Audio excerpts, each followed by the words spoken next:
Oh, yeah.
Oh, yeah.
Hey, greetings, Kerbal Killers.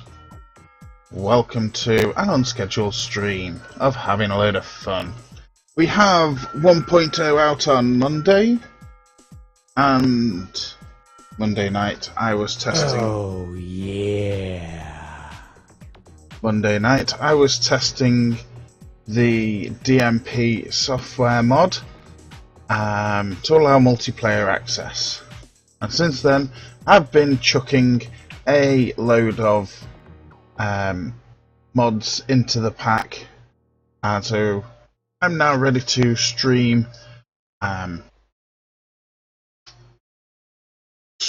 the bug checking, for want of a better way of putting it. Thank you for the host, Unseeing Whale. And I believe I'm also being hosted by Danger Dan and Ghost Rider. Thank you for the host, guys. So, please bear in mind, there is a new bot in my chat. Hopefully he will behave better than Nightbot was. And it also seems that I have finally fixed my host notifiers. Finally. So, let's jump into KSP.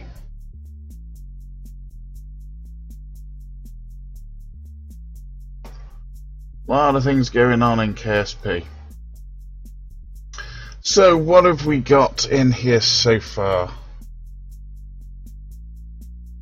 Well, those that were watching my stream last night will have already seen this.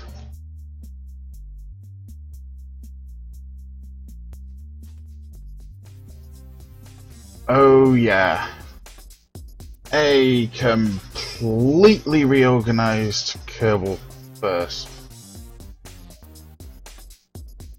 Where is Mimus? Right there.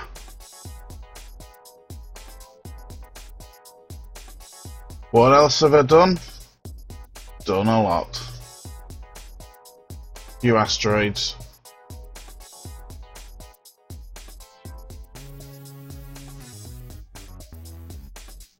There ain't no planet that I haven't touched. And that includes Kerbin itself. Oh yeah. Thank you for the host, Trigger Gnome. Much appreciated. So, last night went through how to completely turn your Kerbal-verse upside down, inside out, and round the bend.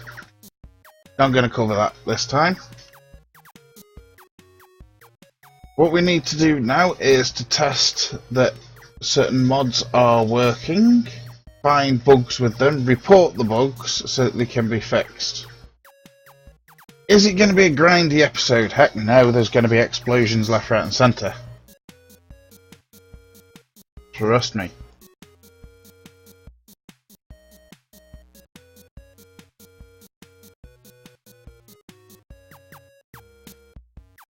So, do we have any bugs so far?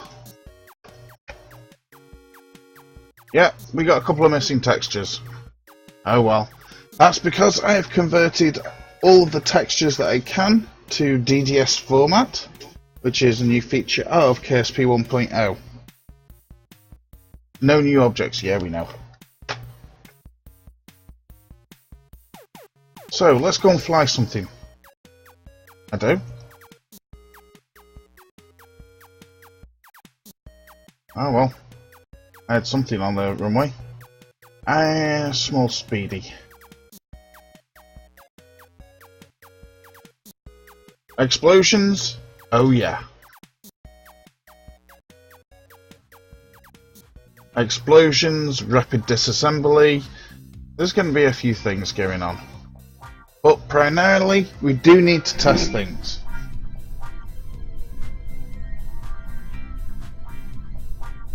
This is my little Speedy. It's only the small one. I'll just turn the sound down for you. Which one needs to go down? Well, actually, I think I can bring them all down to about 3, I think.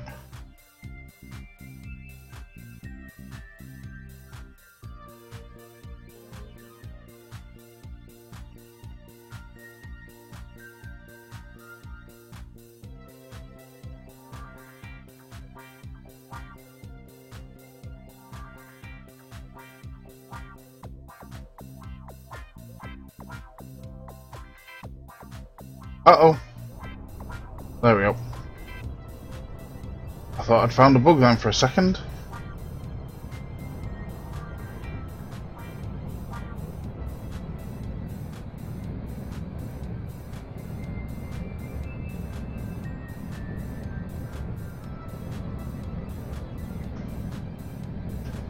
The plane of death?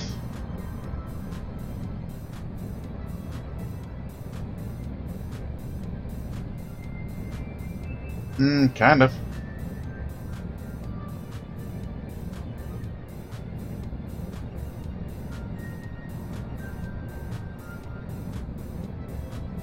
Right, so first of all, we have Scatter installed. Looks like it's working. Yes, I know there's already been bugs reported with it. That's fine by me. We do also have Eve installed. And yes, I know there's already been reported bugs. That's fine by us. We can deal with them.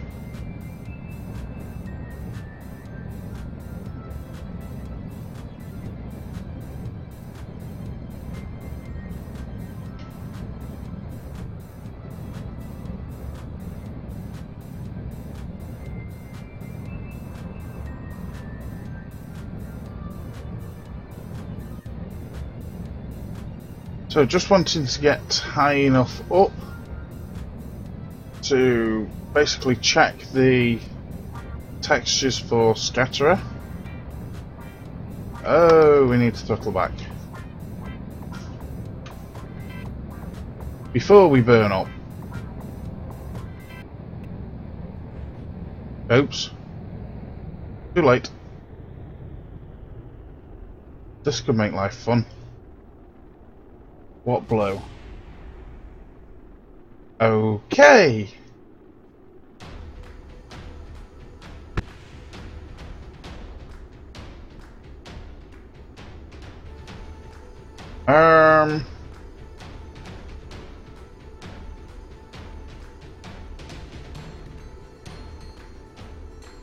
Really?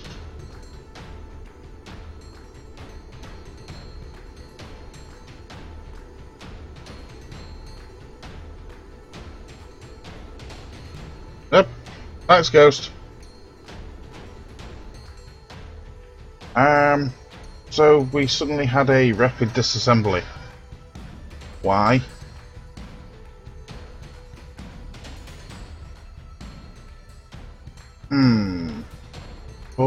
Before that.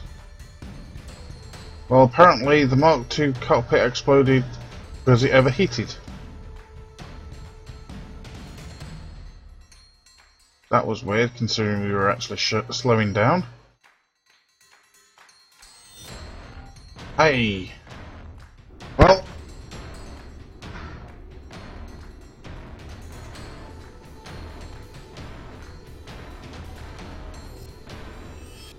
What is that? It's not a dead pixel.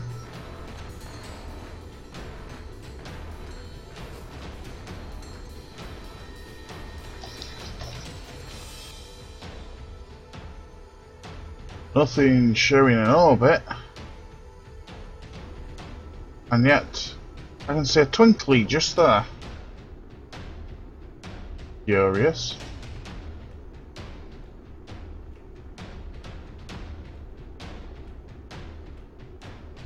But at this altitude, kinda looks like Scatter is working. Although not too impressed with it.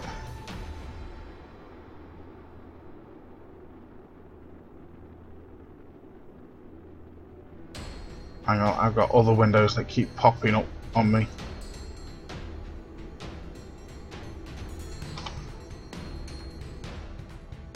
Well, unfortunately, reverts are not a thing of DMP. So, no reverting.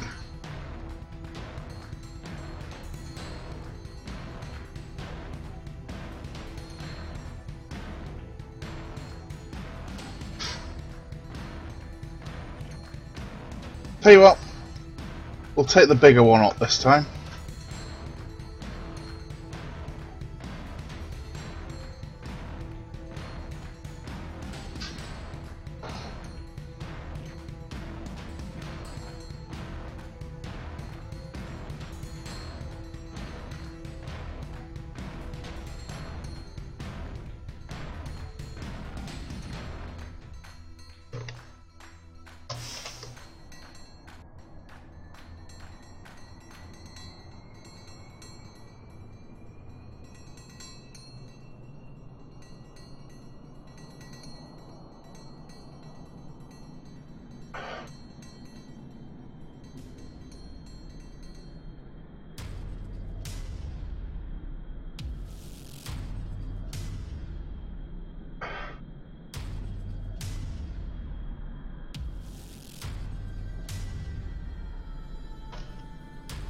This one's a little bit more graceful because it's got a ton of fuel.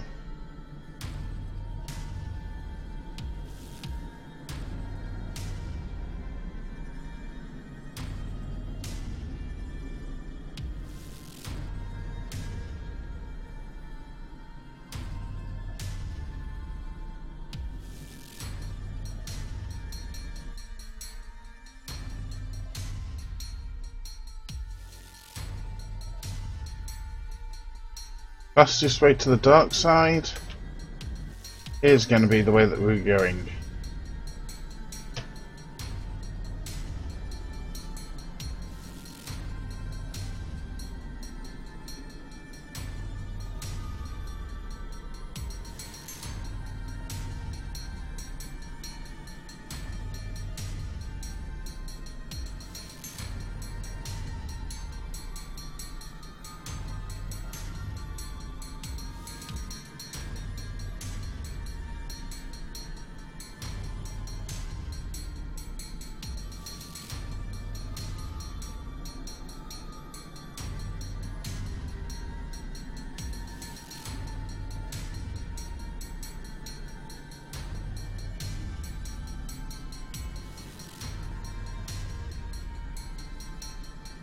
So we need to go and chase the nighttime because the bug with Scatterer / Eve is that Eve's clouds only come at nighttime and Scatterer is during the day.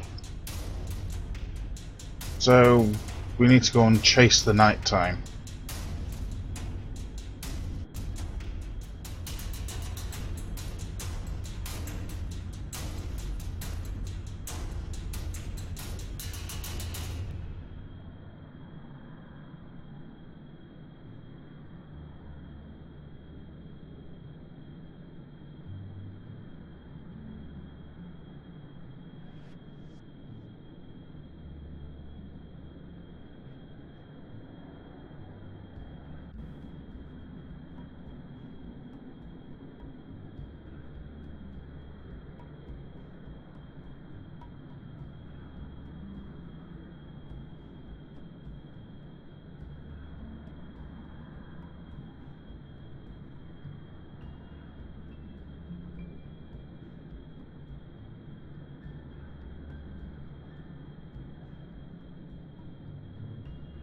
Shirty, if you were going to talk about Smart SAS or ASS, don't use stars. Just put it in as Smart A.S.S. Otherwise, a mod might pick it up and, well, purge you. Which has already happened, by the way. Smart SAS, it's a replacement for the SAS unit that comes with MechJeb, which is over here, I might add.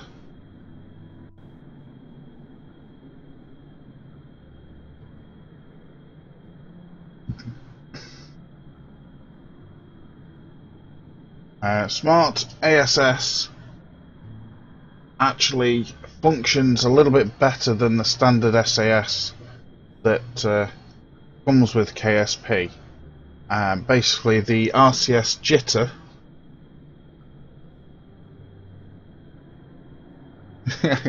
the RCS jitter that you can get in space is significantly reduced with Smart ASS. Yeah, use dots when you're putting that in. It's always best when you're using acronyms to put the dots in. That way bots won't bots won't purge you.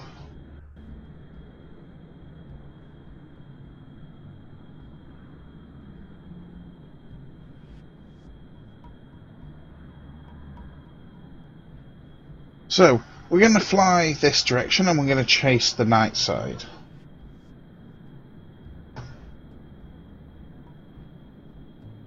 And we're also not going to burn up.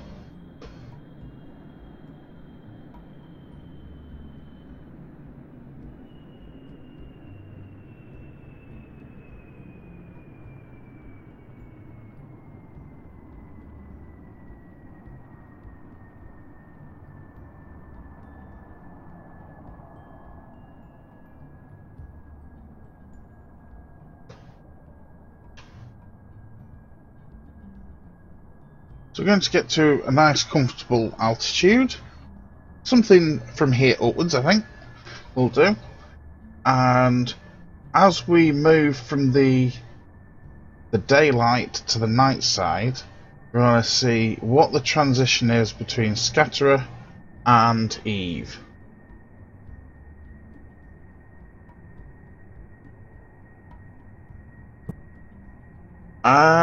It isn't in all countries. If you scroll down my page to the updated rules, there will be a link to the Oxford Dictionary. And if you were to put a word into that dictionary, it will tell you whether it is a normal word, or whether it is a curse word, or whether it is vulgar slang. And curse words and vulgar slang are not acceptable.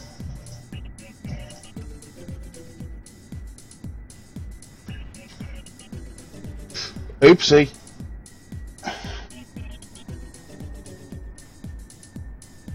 That would be all of the struts going boom.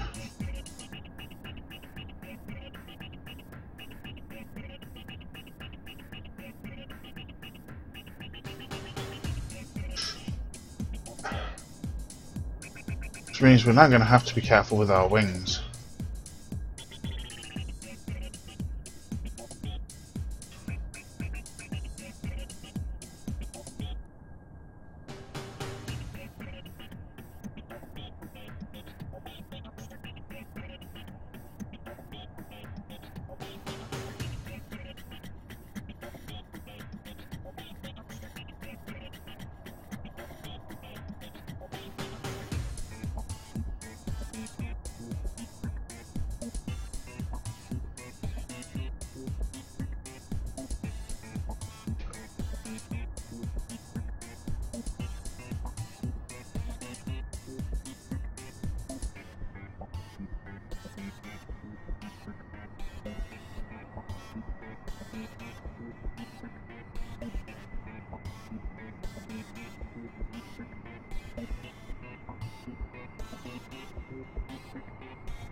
Yep, just in case you didn't know that, you can transfer one from one tank into multiple.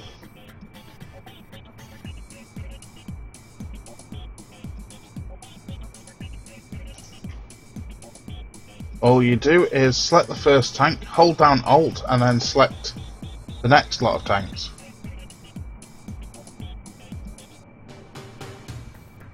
And that's just shifted our centre of mass backwards. Should now start behaving. I should point out that there are no fuel lines on this aircraft. If you use fuel lines, it overrides the default flow. And the default flow is to drain all fuel tanks equally. Except for when you use separators and whatnot.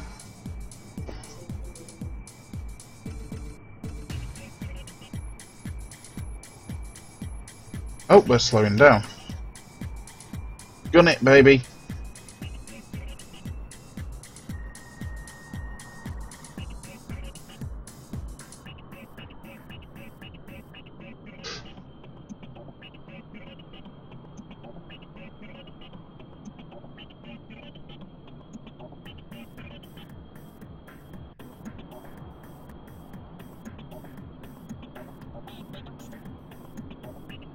So while that's picking up speed again, looking down.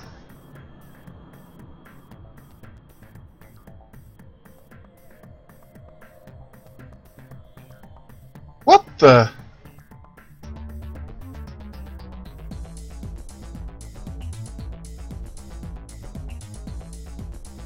Did you just spontaneously eject on me? Is my plane that bad? Huh? Look at me, you. Is my plane that bad that you would jump out of it? Huh? Really? Really? Well, you have a certain fate.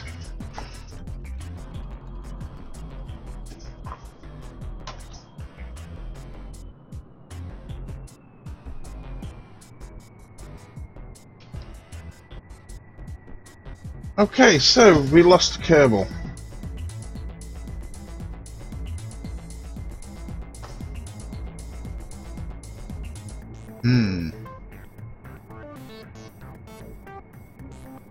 Give me the slider, will you?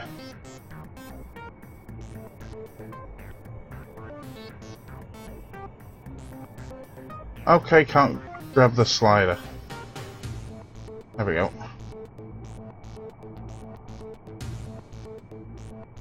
Nothing red in there. Oh well.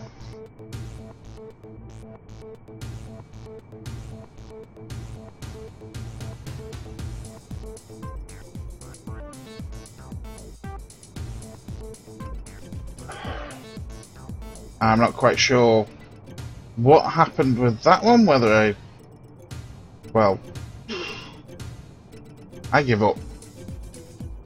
He's got a fate to match. So, let's have a look here.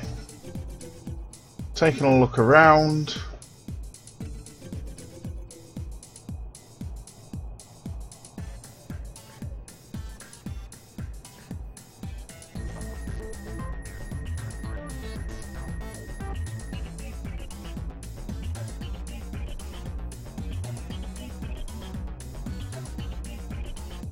Well, we're pretty high up. One of the things I love to look at is keep an eye on the performance. Especially with having things like OBS running, it can really kill your frame rate. But OBS is currently running at a nice steady 20 frames a second. And my game is also running just slightly above that.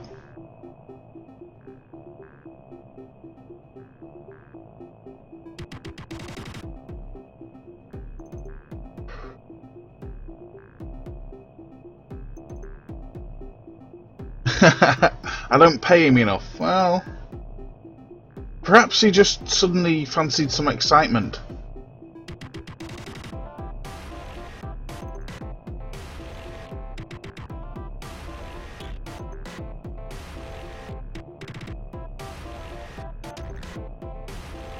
So, keep an eye on your frame rates and the amount of memory.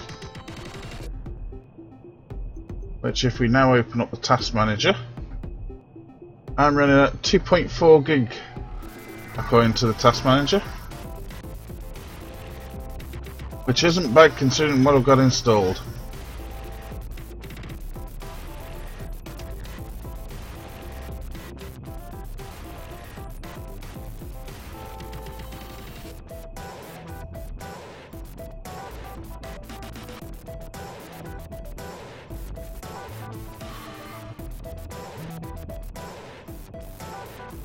As you can see, if you watch up here, most of the time my frame rate's in the green, which is like about 25 frames a second, or maybe higher. When it goes red, that's when it's received a major update from the server, and it's got to process it.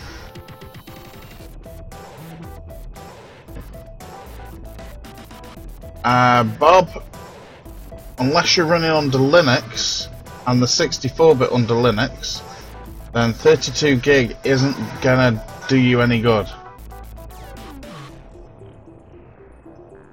unfortunately. Well, that's the whole Unity 5 discussion. But anyway, frame rates seem to be stable with Scatterer installed.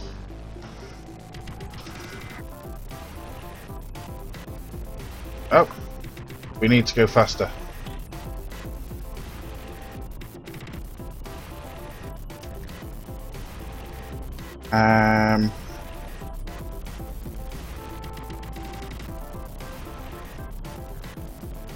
There it is. Heading no, not 90.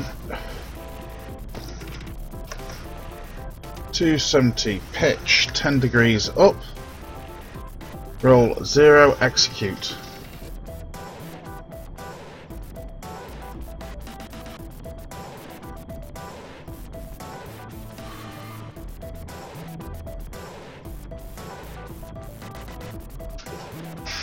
Now the reason for using Smart ASS is that one feature does not exist in stock. So now it's going to hold my pitch at 10 degrees nose up for me.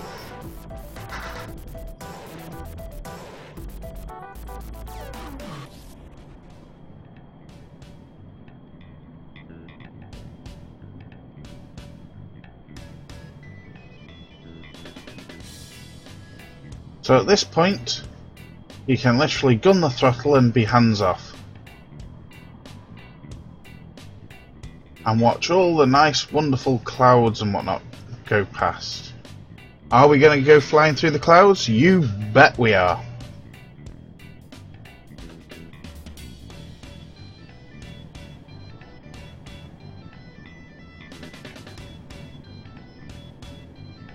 Yep, OBS is quite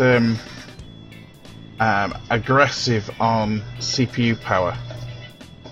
I think it's about 20%, 25% in total for mine. Let's have a see. Oh, at the moment it's not doing too bad, an average of about 15%. But obviously with higher streaming frame rates, the more processing power it's going to use.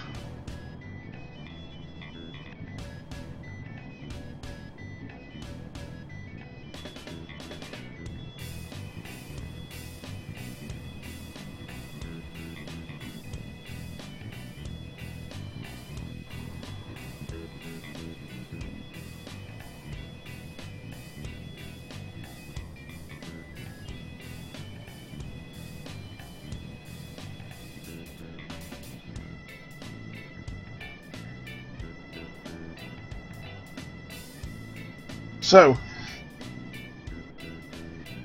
a lot of people think using MetJeb is cheating. Well, if you use all the features of MetJeb and you don't know how to do them manually, then yeah, that's clearly cheating. However, I'm really sure that a lot of modern day planes have autopilots on where you can actually tell them to hold specific headings. Yeah, pretty sure they do that. And hold altitudes. Yeah, pretty sure they do that.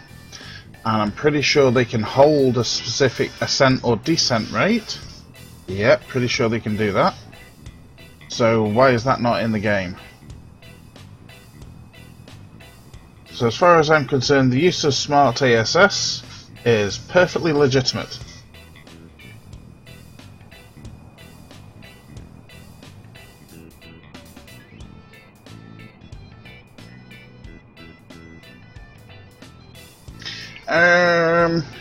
Yeah, I believe the persistent rotation has been updated for 1.0. But my advice is, if you find a bug, then go to their forum page and just report it. Even if you've never reported a bug before, try and read through it, see if you can get the gist of how bug reporting works, and try and give them as much information. The worst case scenario is they ask you for specific information.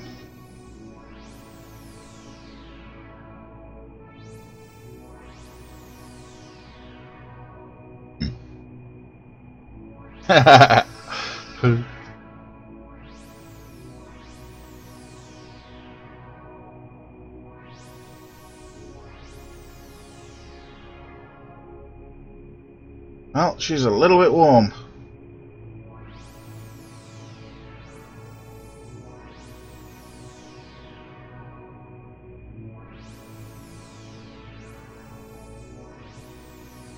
Unfortunately, and annoyingly, we have no TAC fuel balancer either.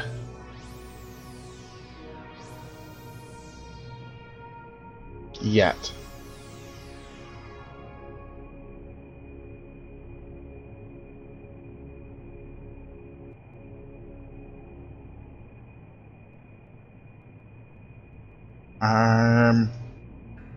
It's in the menu.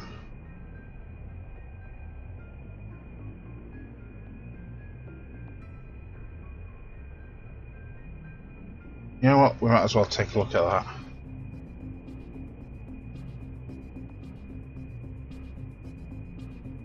Where's that drag coming from? Is that coming from the landing gear? Ah, well, I didn't realise that.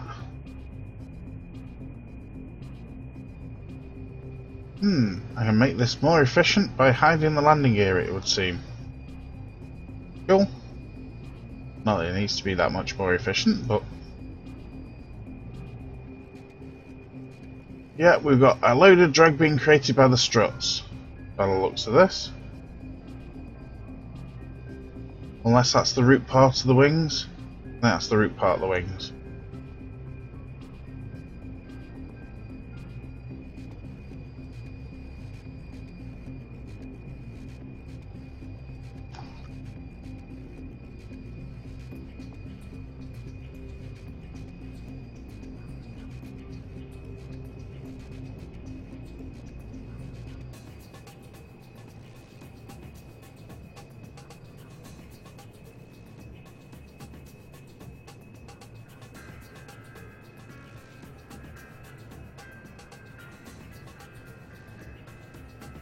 So what you'll also notice is that the fuselages themselves generate lift.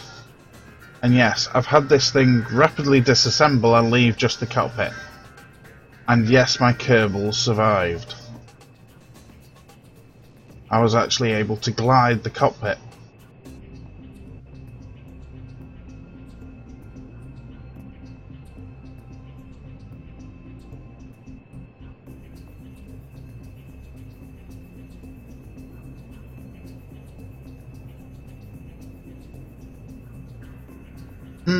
Interesting.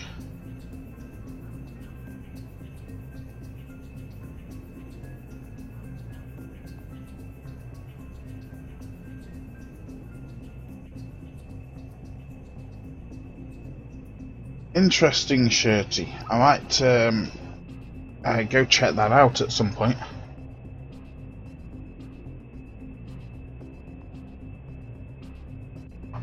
Now we are losing speed here. So the question is, are we going to get a nice symmetric flame out here?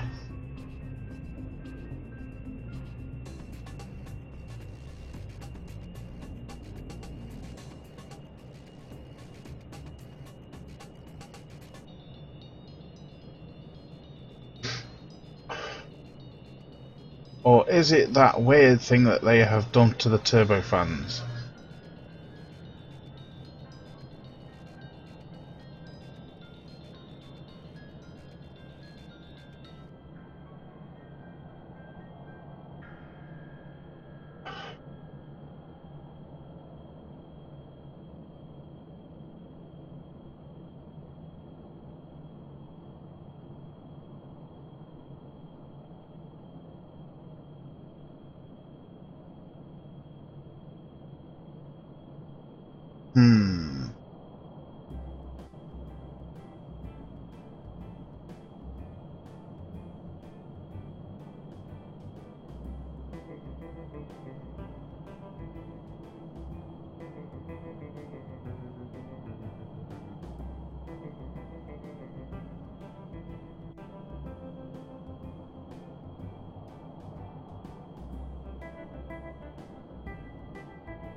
Interesting.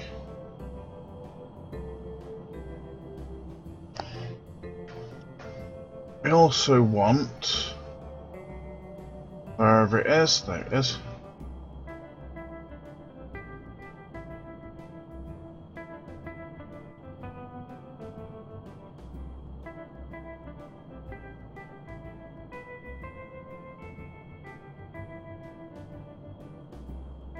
What?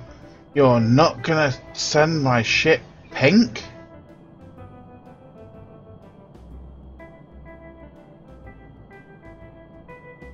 Really?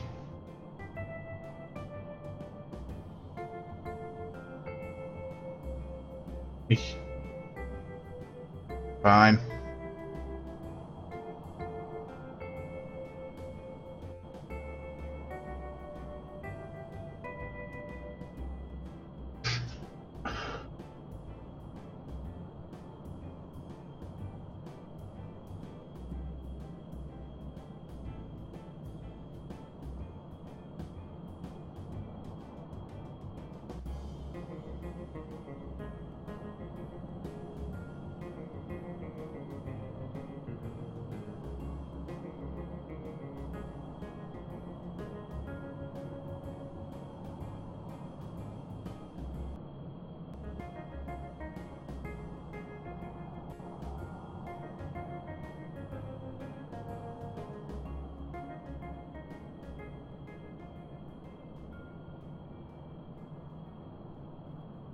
Wake up.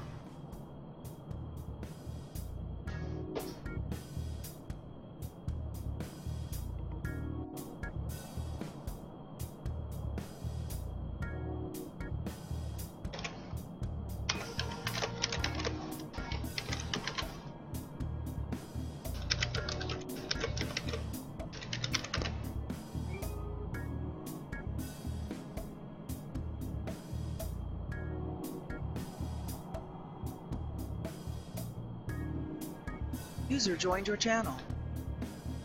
Greetings, Oak Tree. How's it going? I just didn't want to fin without poking first. Yep, that's not a problem. So what are you up to today? Oh, I'm doing laundry and studying for a test tonight. Ooh. What's the test? It's a test in C#.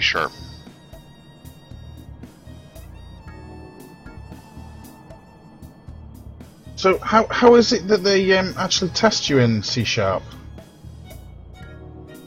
mean, Well, what do the tests sort of consist of? I mean, surely it's not usually just we as... get a short code assignment. So they give a chunk of code and they say complete it, something like that.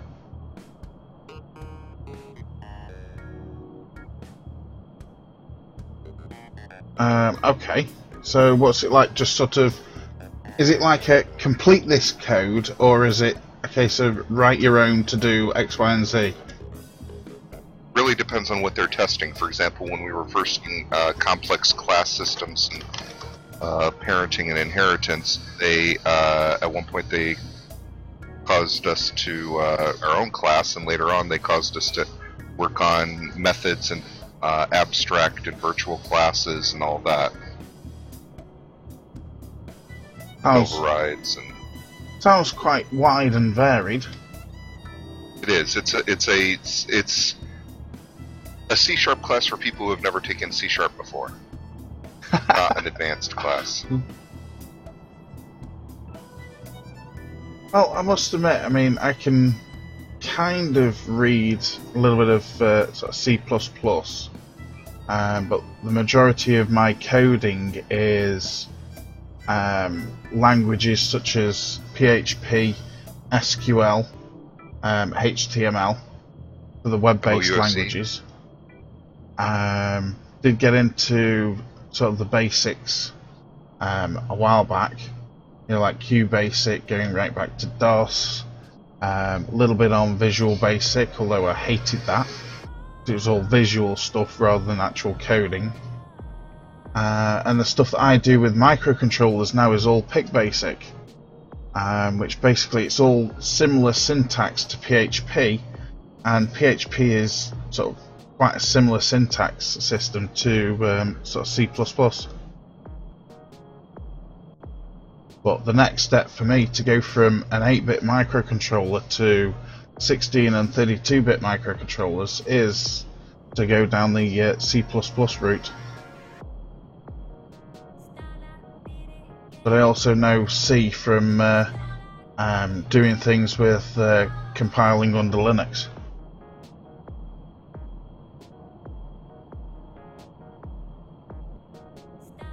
But when you're writing software for a microcontroller, it's completely different than writing software for something to go under somebody else's operating system.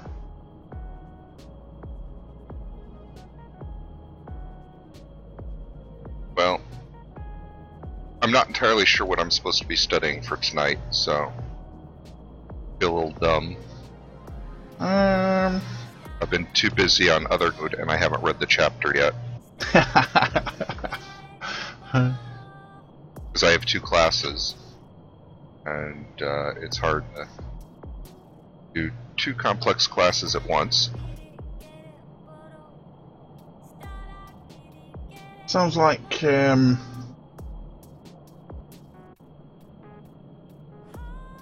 like I shouldn't have taken 2 code classes the same semester. well, It sounds like to me. perhaps. I mean, it all sort of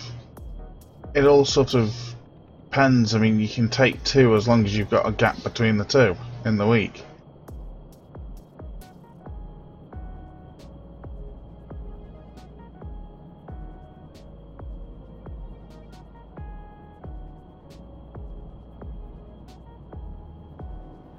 And I started doing an Open University course because of my lack of formal qualifications. I had to start right from the bottom, and I just couldn't do it because I just felt so claustrophobic, whole system, by having to go down this one road with all the answers and not consider any of the real life stuff on either side.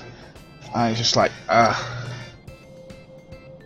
I'm a little bit lucky in the fact that I'm taking it at a community college. Oh, you guys must have something like the equivalent of a community college in England. It's basically where people go to get year degrees, and many states have it set up so that if you get a 2-year degree from your a certified community college, that any 4-year state university has to take you. You still have to pay, but they can't say your grades are too bad or whatever. Um. I don't have anything quite like. Kind of. I mean, the whole university system to me is completely alien because I never went down the academic route. Well, I was being polite, but yeah. I think just using those 2 letters is still pretty family friendly. I hope.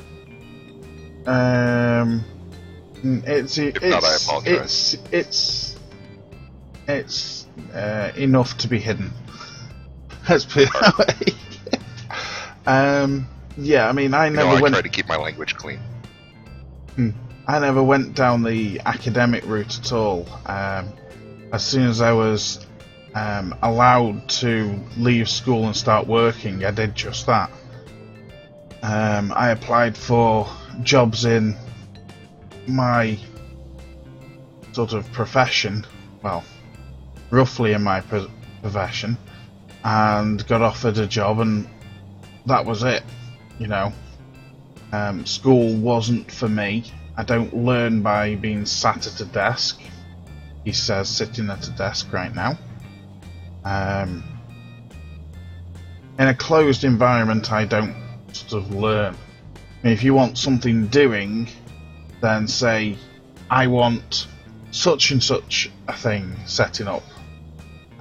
For example, many years ago, I didn't know how VoIP telephone systems worked, and you know what? I went and found out, and then I come back to install one of those and knew nothing about it. Fun. And I went back to my manager and said, "Yep, I know how they work now. What do you want?" And sure enough, I selected the hardware for it, installed it all myself, cabled it, and as far as I'm aware, the company's still using it, even today.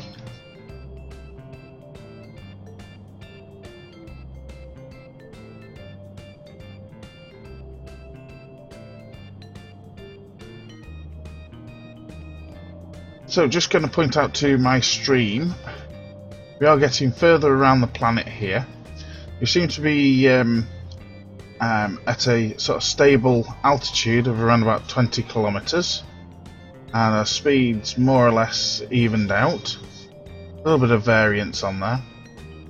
And we're shooting around and heading towards the dark side. And as you can see in the horizon, it is getting a little bit darker over there. You may also have noticed that the cloud cover's actually changed, which I find quite interesting.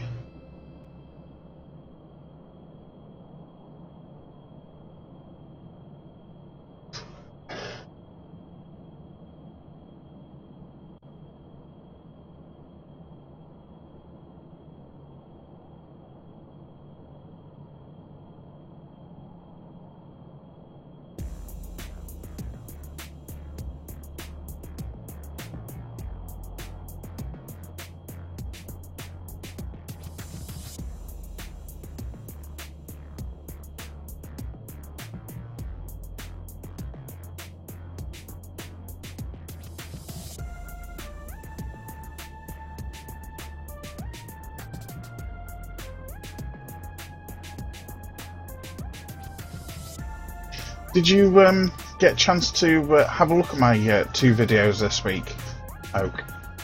No, I've been swamped with the things, unfortunately. I really am irritated with the life stuff at the moment. Oh, that's not so good.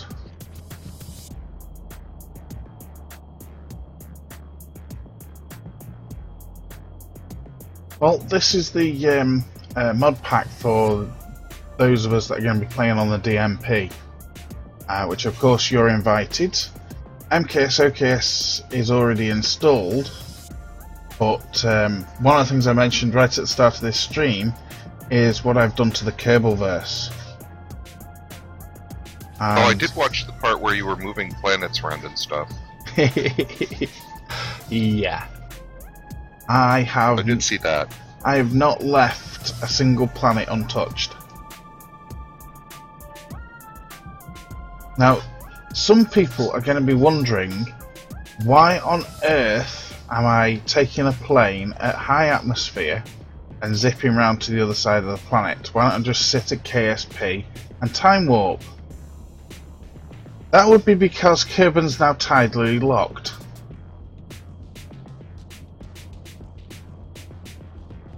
But shh, don't tell anyone. It's absolutely hilarious when they don't find out. Tidally locked to the sun? Yep. That's interesting. So half the planet is a desert and the other half of the planet's an ice cube. Theory?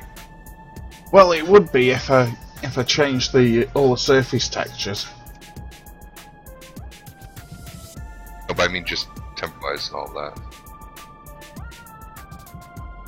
But you can just imagine people, because a lot of people don't like launching in the daytime and in the night time because it's all dark. But they do it anyway because then they're doing like rendezvous in the daytime. So now they're going to get a long period of day and a long period of night.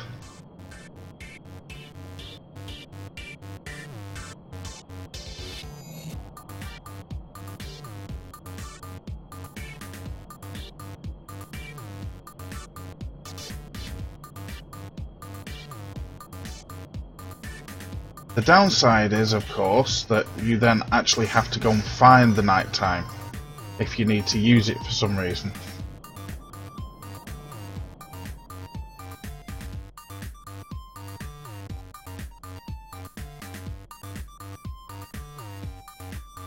I must admit, there's some spectacular views up here.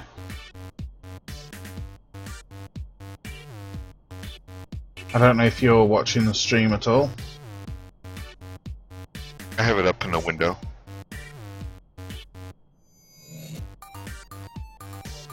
Yeah, I can see that. Are you using Scatter? Yep. And we've also got Eve installed. But there's a bug with Scatterer and Eve where Scatterer disappears at night time and you get the clouds in at night. And during the day you get Scatterer, you get the ground mist but not the clouds. So that's why we're flying towards the night side, so you can watch the transition between the two.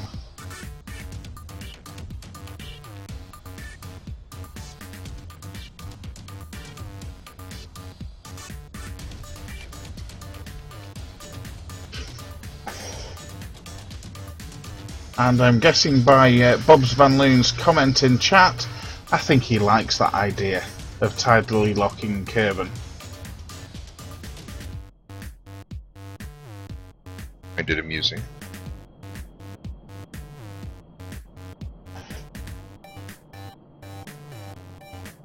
Well, landing on Minmus is going to be fun from now on, because Minmus is orbiting the Mun in such a way that it basically its orbital pattern in relation to Kerbin is basically a corkscrew around Kerbin.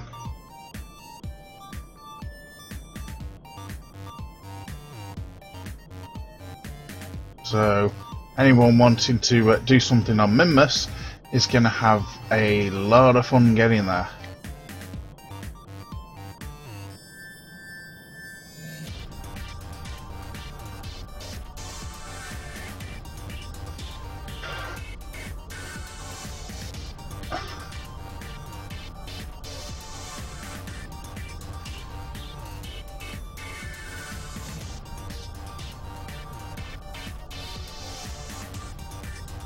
Does anyone know exactly how high the highest mountain is on Kerbin. We seem to be heading for some tall ones. I just don't want to suddenly find that I need to go a lot higher.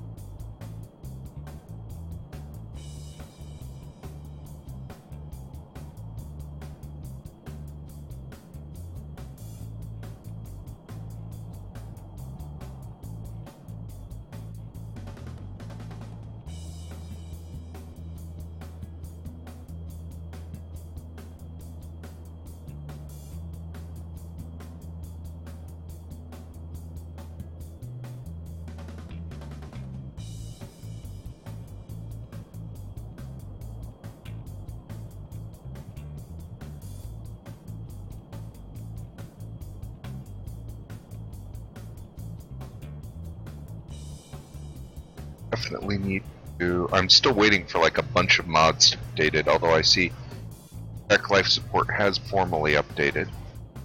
Yep.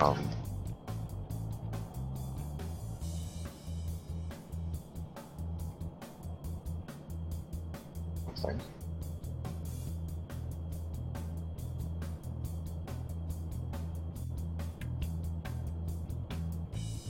Yep, we have the official version of Tech Life Support installed. I so much love Roverdude's mods that I really hate to say anything bad about any of them, but I really find that his supply system is lacking. Maybe it's just different strokes for different folk. But the fact that you can see how many supplies are being stored in a capsule, I know what's up with that. I don't know why he didn't put that in as something you could look at. Or even modify. I think you can modify it. I think you can modify it. I think it's in one of the resource config files that actually defines the resource itself. You can actually tell it whether it's a hidden resource or whether it's basically editable in the VAB and SPH. If you make it editable, you should be able to be done, because right now I see anything. You should be able to, if it's editable, you should be able to see it not only in the VAB and SPH, but in the game itself when you're running. Right now in the game, unless you have a specific pod or module like the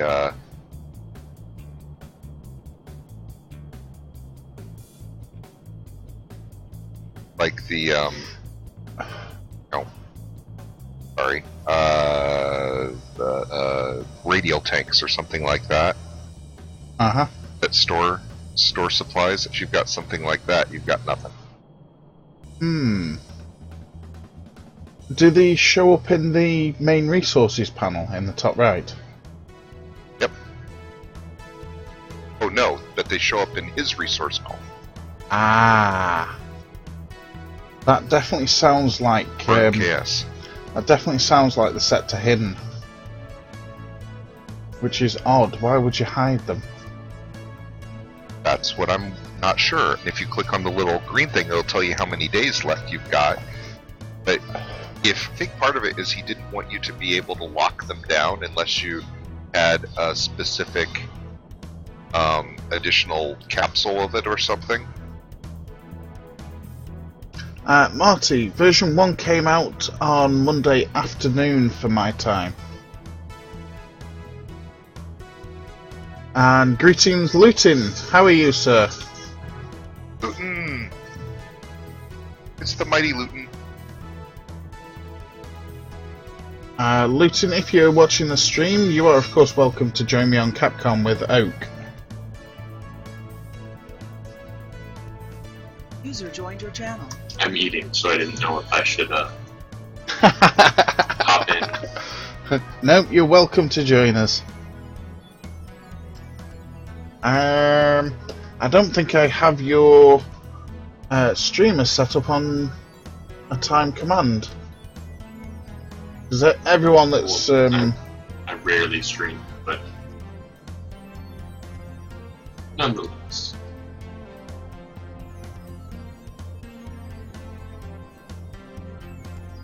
Well, one of the good things about using Smart ASS is I can actually monitor the stream, monitor chat, and do things sort of on the run and not have to pay too much attention to the game.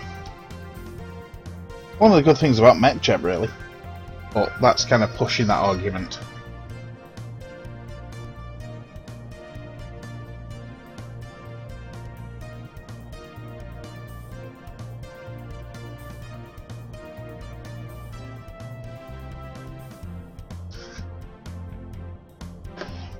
Yep, there are a few issues with 1.0, and I believe the devs are actually working on it at the moment. Also, with They the in fact posted that they're already working on 1.01. 1.101. 1.01, I like that, yeah. Yep.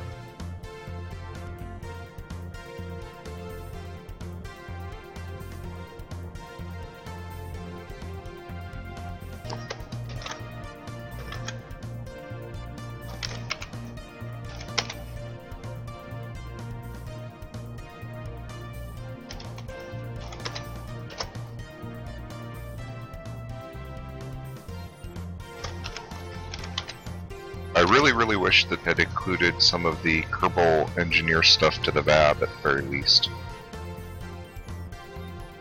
Yeah, a few people were quite annoyed by that. For us to wait and total Delta Veep stage really is not an unreasonable thing to assume that your engineers could do. Uh-huh.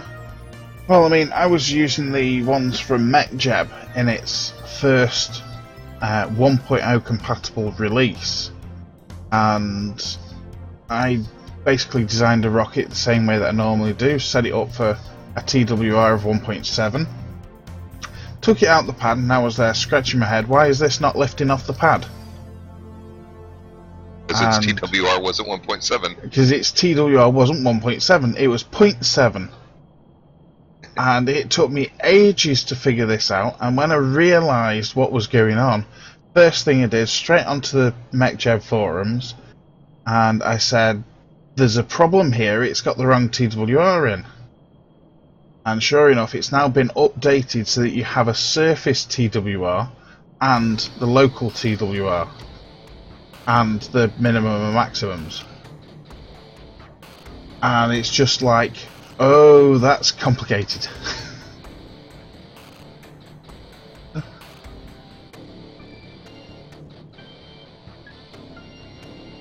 Oh, what is it? Well, normally I don't do time warping while I'm in an atmosphere. I mean, I could do, but I'm actually watching the cloud layers as I go round into the dark as well.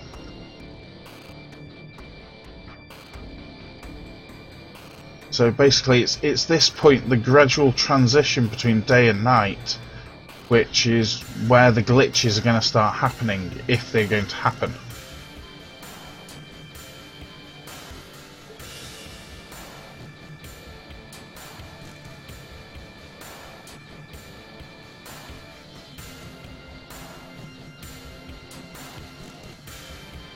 So I mean, it's a case of looking on the ground as you're going over.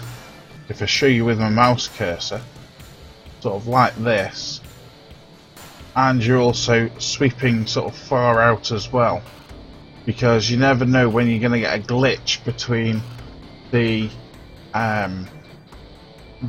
fog and, say, a mountain.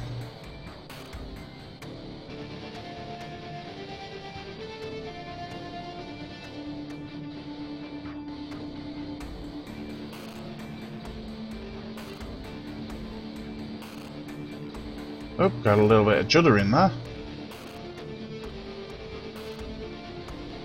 But it's holding nice and stable, this craft is, considering I threw it together in about 5 minutes. I couldn't believe my bullet craft actually was working. I know, I was watching that, and I was definitely expecting you to burn up when you re-entered. Nope. I was quite salty that you didn't go boom. I was expecting it to go boom as well, purely when I had run out of electrical current. I was still able to maintain it. That's one of the things that gets me with rapiers, that they don't produce electrical power, and it gets me every time that I use them. Yeah, I actually didn't know that because I almost never use rapiers. But what's interesting is that little ship easily fits inside the cargo bay. Oh, I don't know what context I would use that in, except perhaps to land on Eve or something. Of course, Eve wouldn't have the air breather, so I guess that wouldn't help me much. Not really. You're talking sort of Lathe, Duna. But they don't have oxygen either. Hmm. I couldn't use the air breather component. Well, with Lathe Eve, at least does, the atmosphere's enough. Yeah.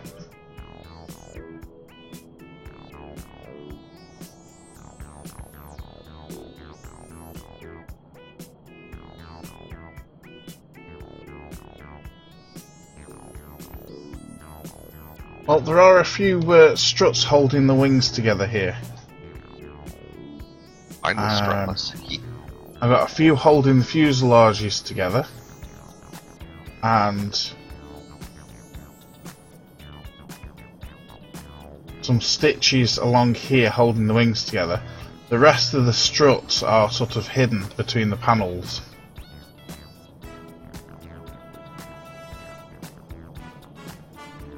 But have you heard about the B9 procedural wings, Oak?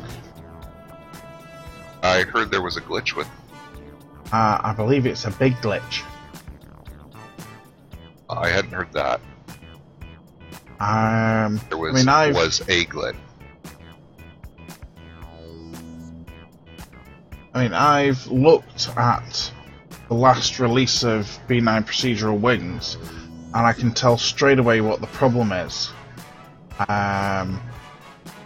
Basically, that mountain looks like it's completely in our path. So this could be a close flight. But basically, the new wings require certain parameters in the config files and certain things that they do to calculate the other parameters, and B9 doesn't provide them. So the actual core calculations to B9 have to be changed to spit out these config values.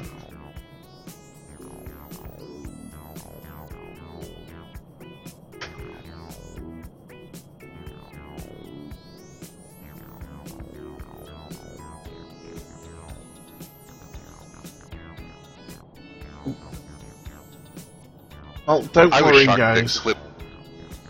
So go on out. Provided lift. Which wings is that, sorry? Lift wings. Yep. By lift. Yeah, it's still a slight shortcoming of the game. FAR wouldn't let me do that. FAR would do the calculations based on the where things were sticking out. Mm-hmm.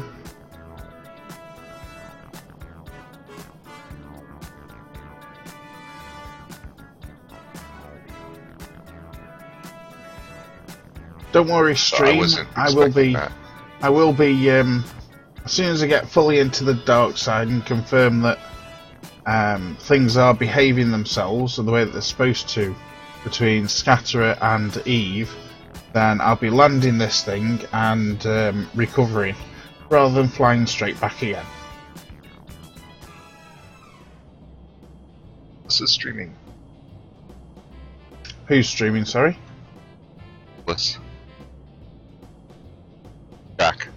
Yep. Well, he's been streaming off and on all day, I think. Has he? Okay. Oh, now the notifications come up.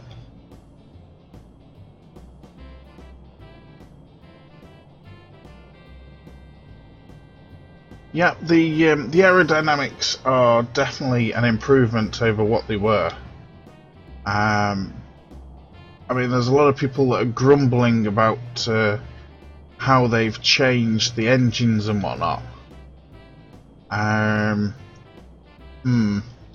Doesn't bother me. I have noticed the turbo fans, which are on this thing, have been severely nerfed. But that being said, the rapiers don't seem to have been. The rapiers actually seem to be buffed. Hmm. Oh, and I don't think I can go faster than about 1,000 meters per second at ground level. Hang on, without bear blowing up. with me, Oak. Everybody in the stream see that? That's a very odd looking piece of rock down there. It is.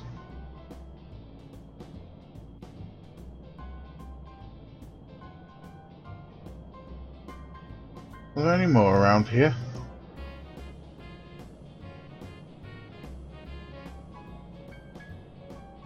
Oh, I think I know where this is. Hang on.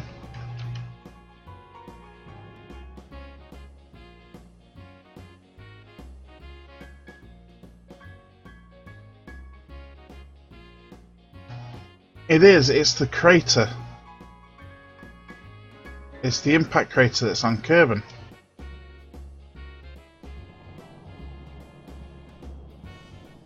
Never noticed that before. That must be a piece of like the asteroid that they say that hit Kerbin.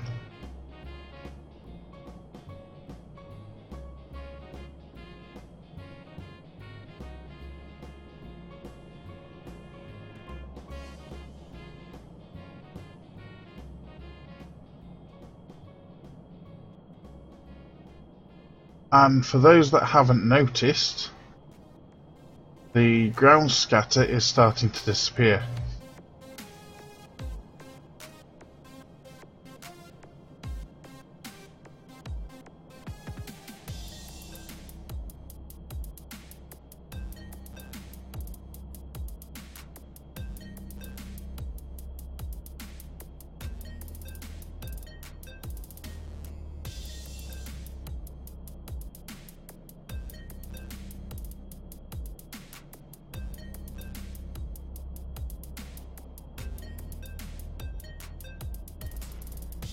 Well, this is exactly what we should be looking for.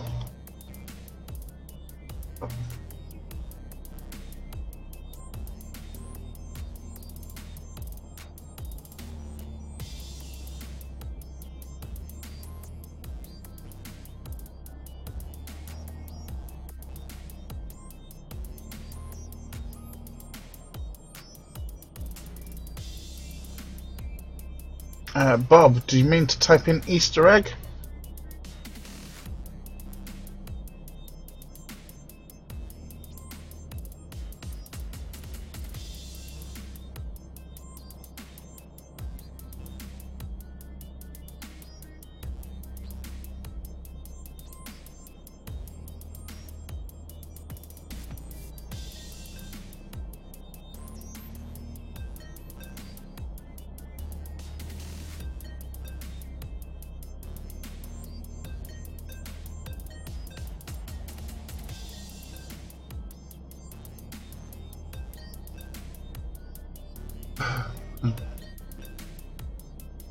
Do I have ambient light installed? You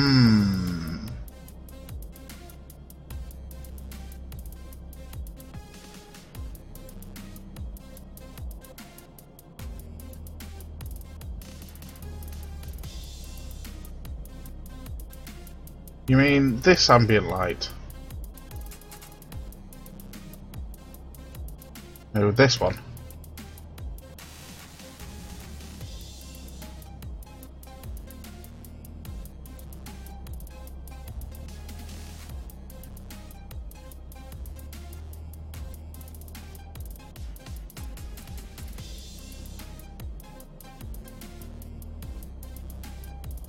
Yeah, I've got ambient light installed.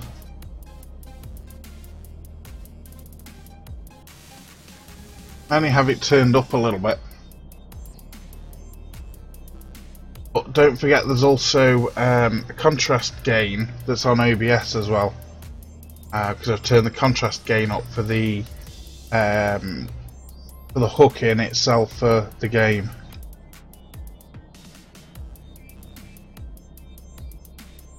Well, we're not fully round to the dark side yet, so...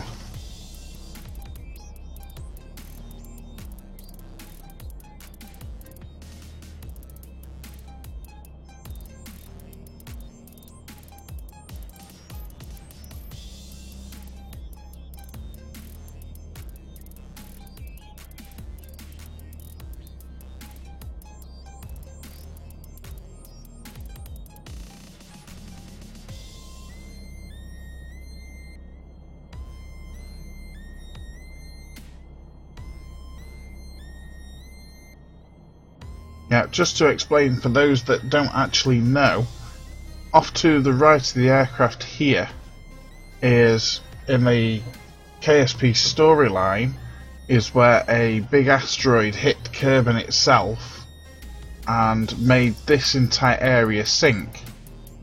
So if you look at this area from the map, you can see all these ridges round here. They extend in a circle round to there and all the way round,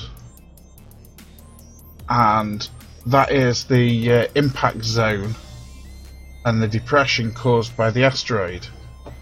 Now the centre, the actual impact point, has rebounded and come back up again, which is what that is.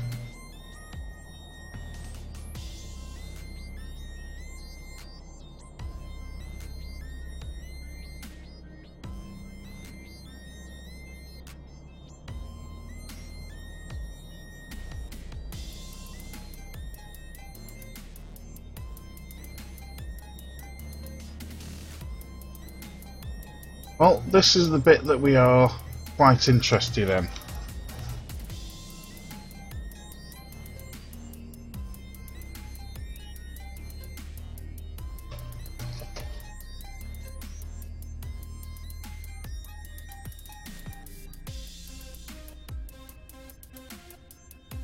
So, let's go and pitch over and start descending.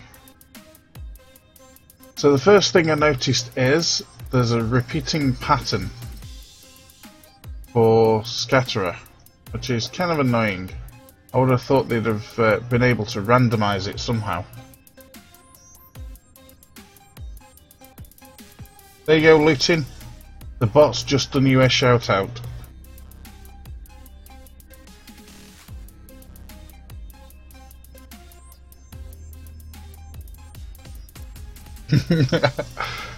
Yeah, the repeat's a bit awful.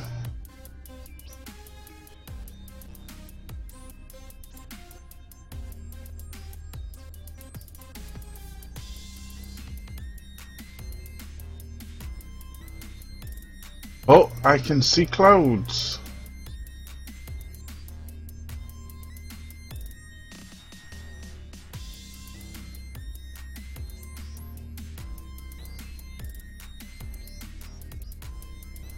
Tell you one thing though, some of these views are quite nice. Oh, bug there, edge of the atmosphere. Guys, I just got back. Oh, welcome back, Oak. I can see a bug there on the edge of the atmosphere. I can see the tail line.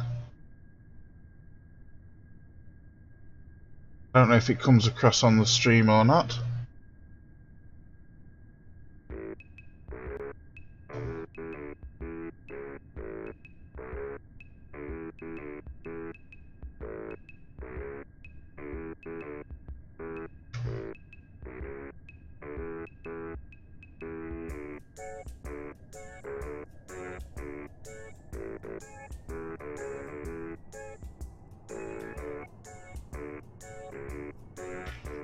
Yeah, it looks even more pronounced now. Go on, Oak. How hard would it be to add a new building to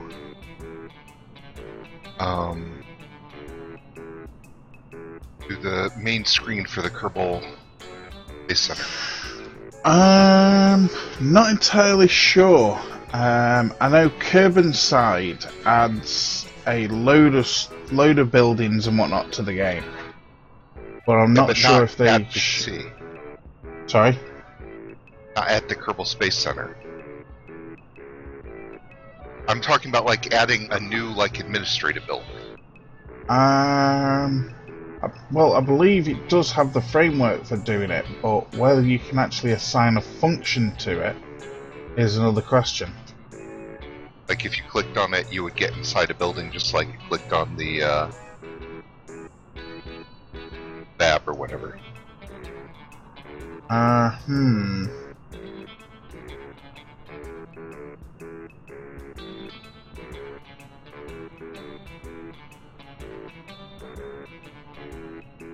Not too sure on that one. I know it can be done in the coding,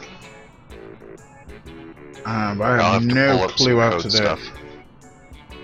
I don't think even Kerbonside has that facility. They don't. I looked. They had launched this in other locations, but they don't.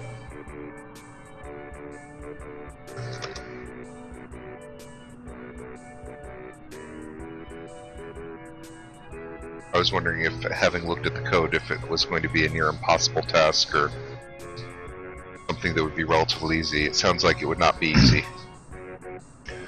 I don't think it's going to be easy, but But I don't as think one it's person impossible. told me once, things doable, it's just how hard it is. well, yeah. So we now have a really ugly band going over there, which I really don't like.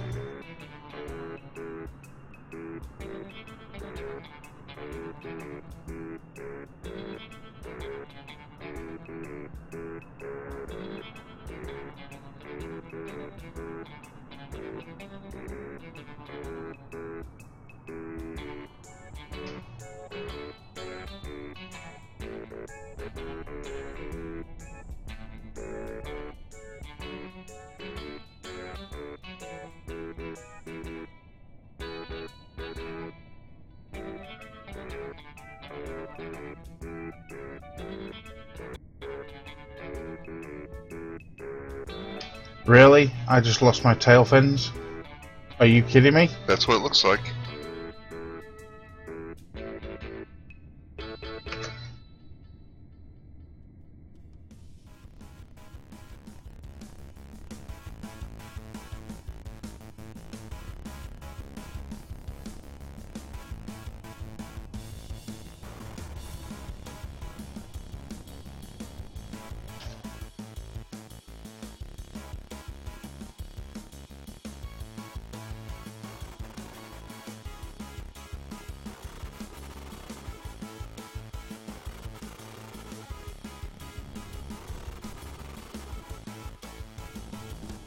Exploded due to overheating, and I didn't even think we were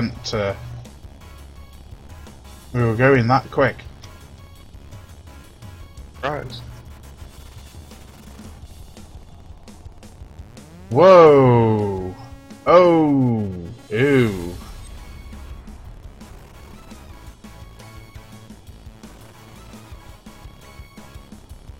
Ooh!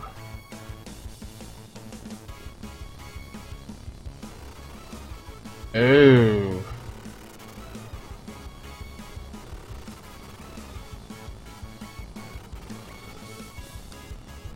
That's like really ugly.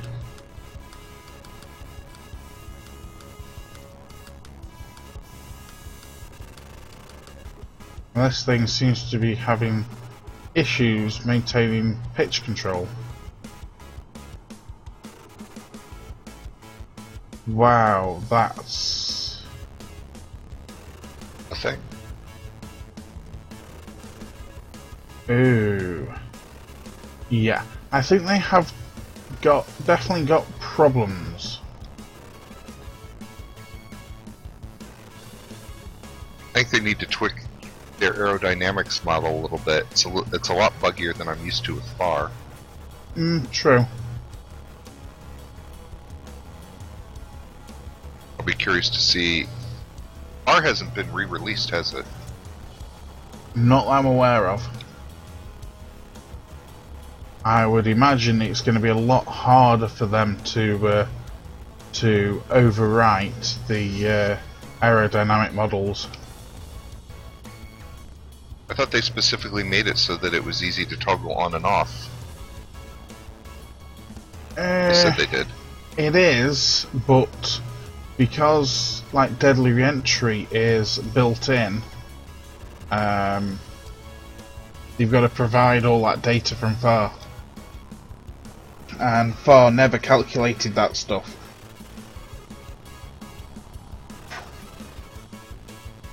Gotcha.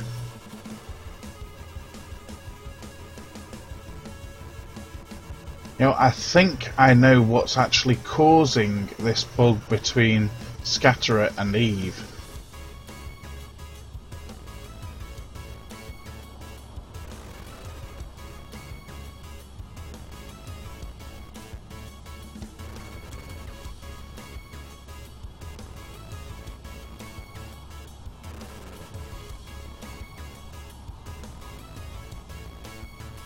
Burn it? Burn it? I don't need to burn it.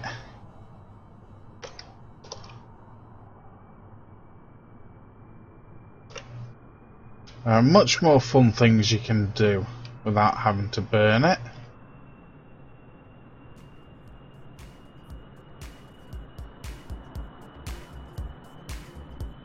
Yeah, I must admit, I like Eve and I like Scatterer, but together, they are not fun together.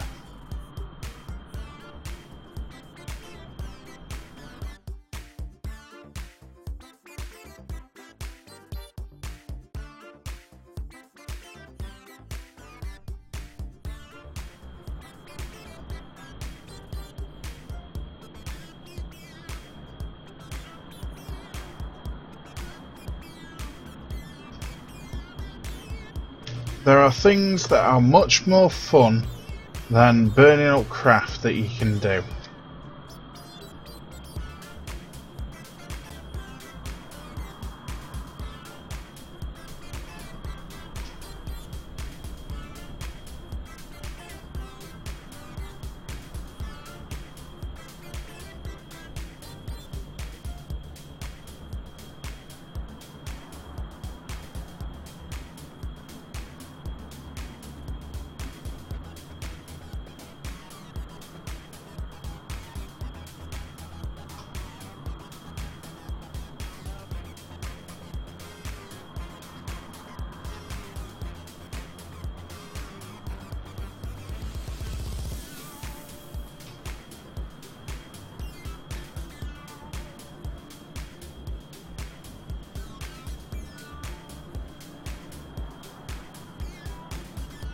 Just pointing out that going back up to altitude is something I need to do anyway.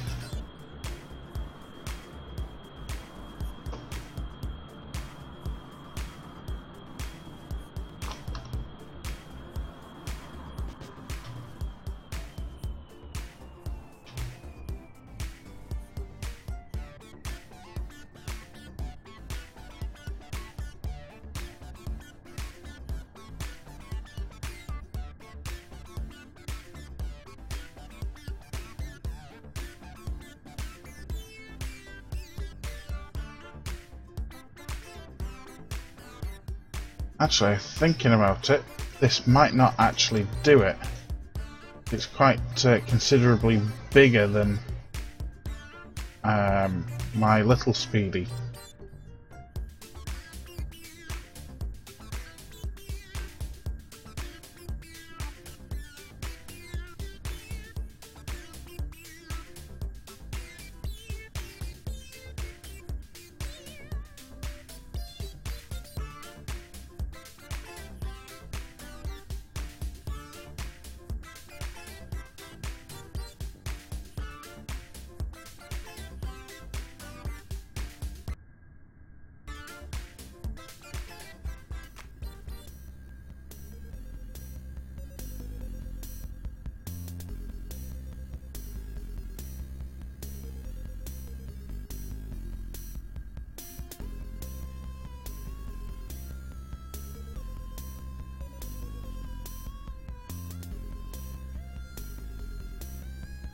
Shirty, that's one thing that we need to find out. I believe that it could be caused by both of them.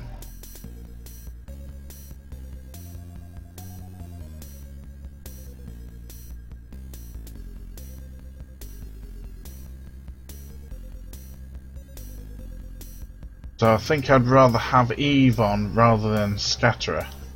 So in a moment I'm going to be shutting KSP down. I'll pull Scatterer out and then we'll start back up and we'll take a look at what the effect of doing that is.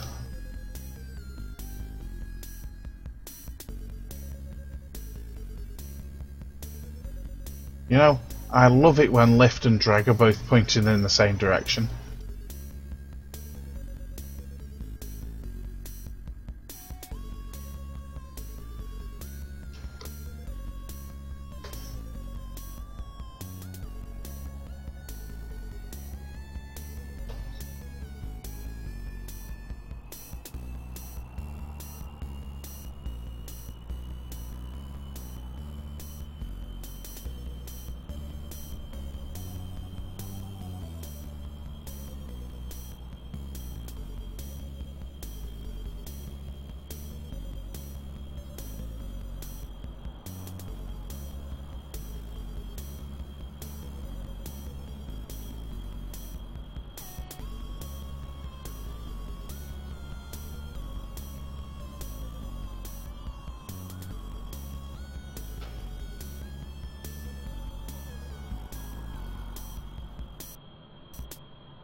No, it's just not going to do it. There's too much wing surface area.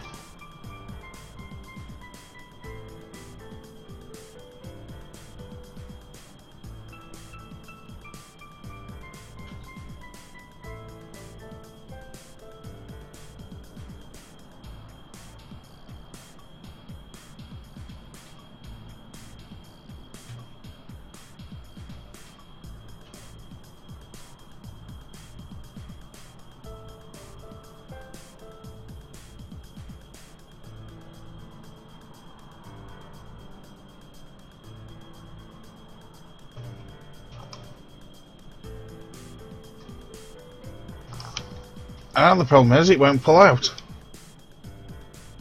Pull up. Pull up. Pull up. Sorry. Yeah, it doesn't want to pull out at all.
Well, that was surprising.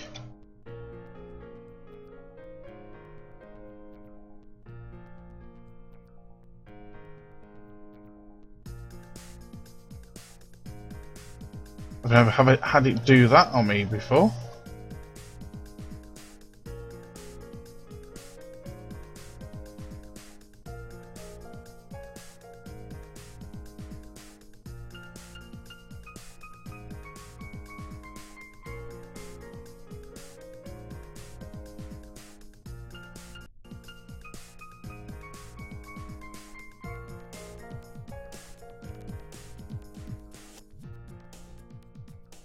No air brakes either.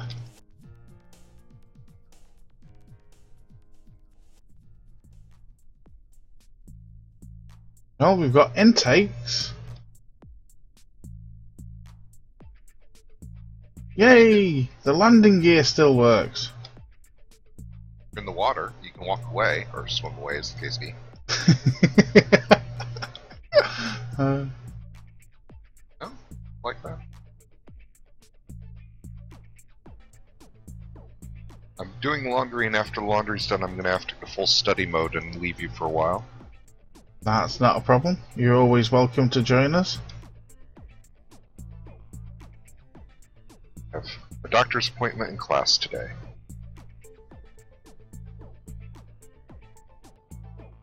F5 Shirty. There is no reversion on the DMP server. Are you on the DMP right now? Yep. I did not know that. I saw it said rebuilding, but I thought you were just testing mods or something. Doing both. Gotcha. So, now we're going to log out. And we're going to pull Scatterer out.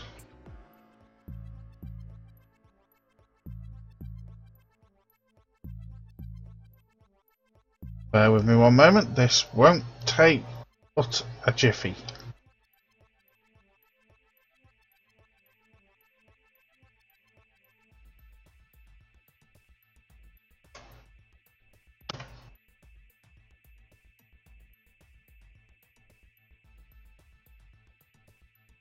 And now we get to restart.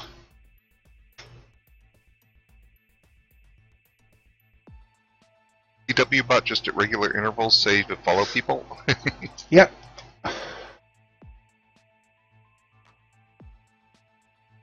Saves me having to remember to announce people when they come into chat and whatnot. I was thinking I would put a thing together on a timer to remind people that I have a Twitter account. Yep, you Like can once do that. every hour or something.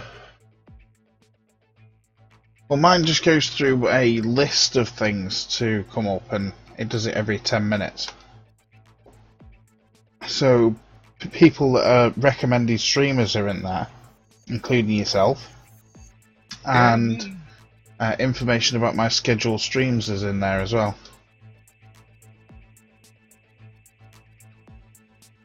Excuse me, I'm tired today.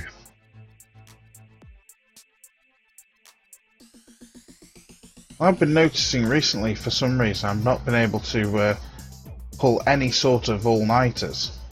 From about 11 PM onwards, I've just been going tired. And then after about 1 AM, I just can't keep my eyes open. But then I'll go to bed, and I'll wake up about 8 o'clock in the morning before my alarm goes off. Kind of annoying and quite unusual for me. Because normally I'd be quite happy to sleep for anywhere up to 12 hours before I'd actually wake up naturally. But then the problem with that is I'd be awake for like 36 plus hours.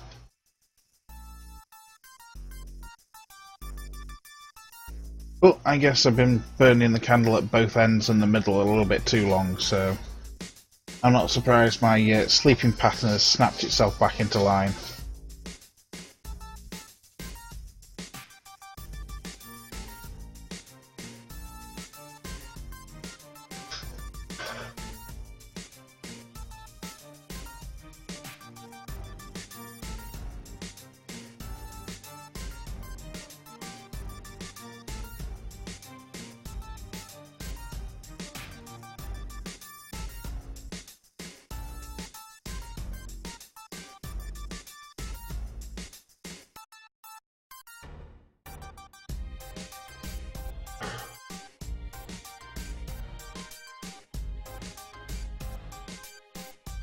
Well, we now have clouds during the day.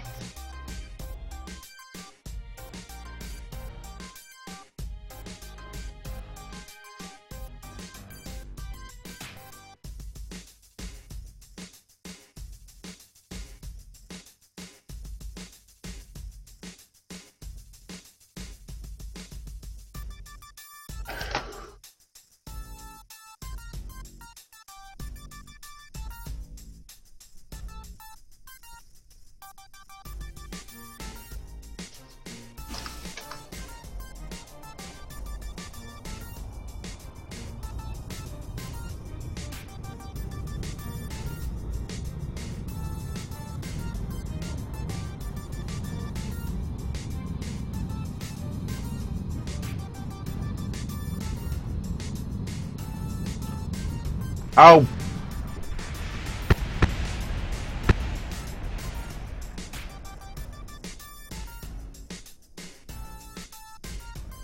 Seriously?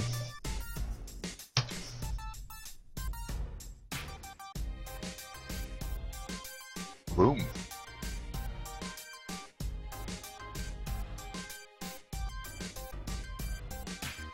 Oh, and the debris is not showing up yet. I'm sure if I log out and log back in again, it'll show up.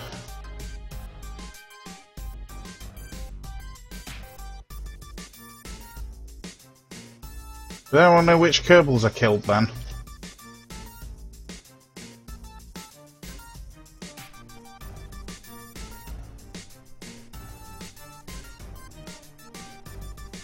Oh, sorry, I don't.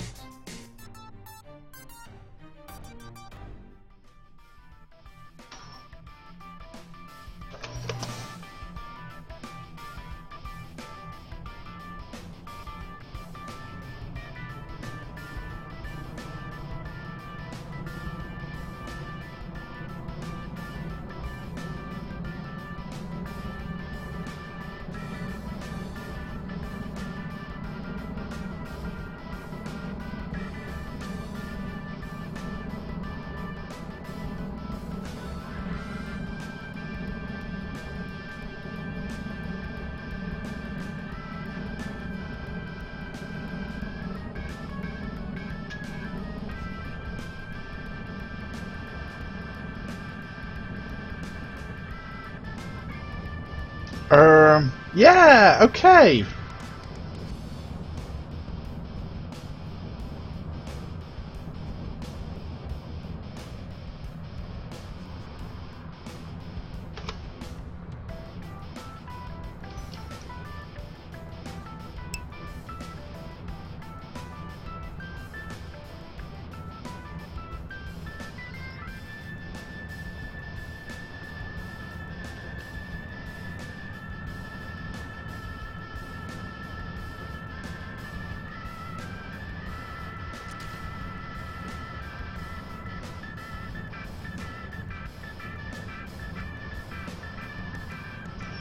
Well, let's assess the situation here, shall we?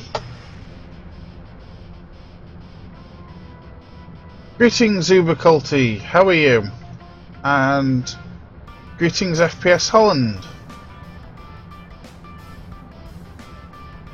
FPS Holland. Oak Tree here. We have Oak Tree 42 on Capcom with us, and somewhere is looting. But he's probably still eating, which he might not be back for a couple of hours.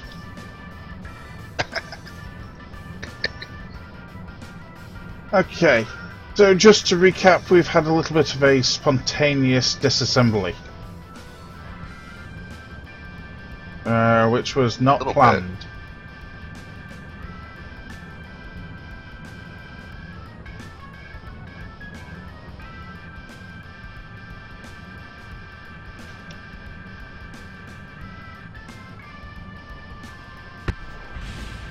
Oops, I think I upset the apple cart by shutting that engine down. Oh well.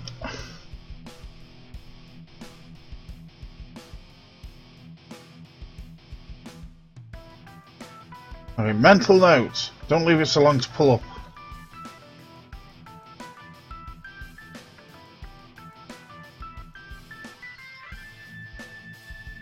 I told you there'd be lots of crashing in this.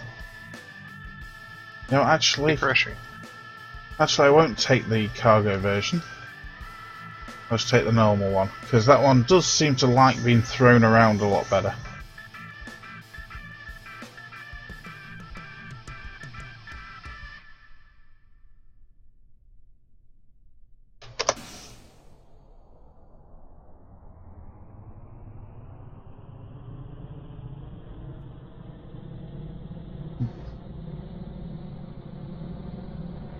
Well, this one's the short version of the Speedy.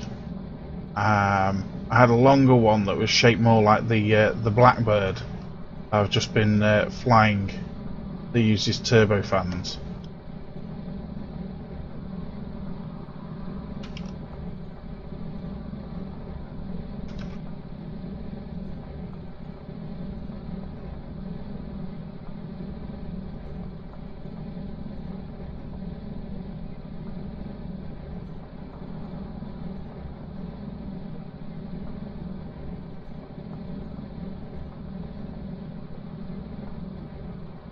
Ah, pretty clouds.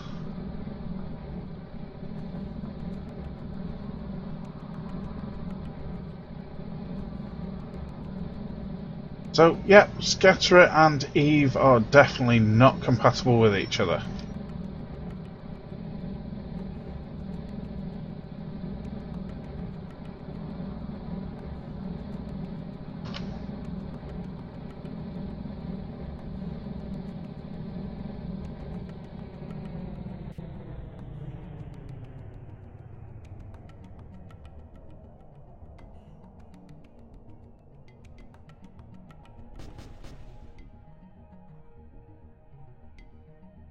Again. Really?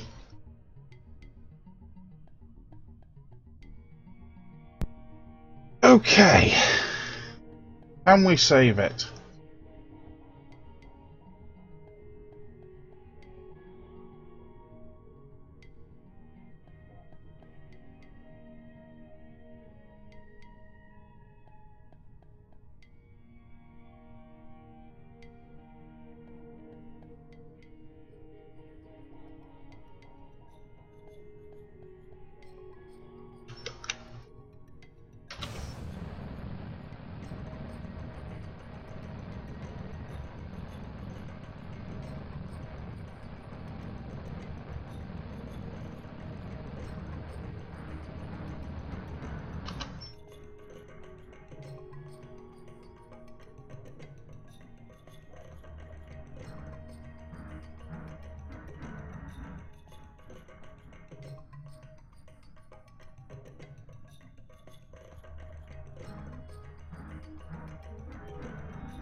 Houston? No. Houston, we have a problem.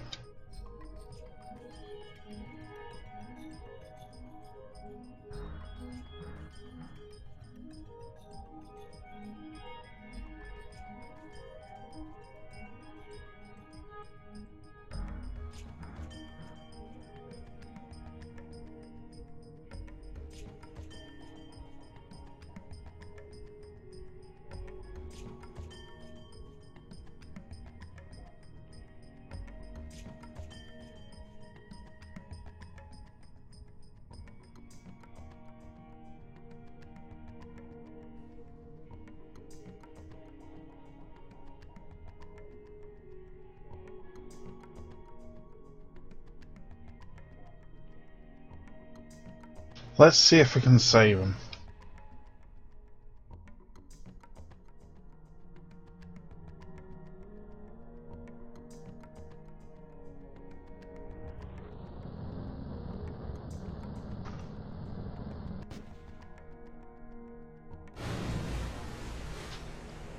Darn it. Oh well. We killed some more Kerbals. I hear they're disposable now. Yep, you only need, what, 60,000 credits, was it? But to buy Kerbals? I'm not terribly thrilled. 5,000. Oh, 5,000. 5,000.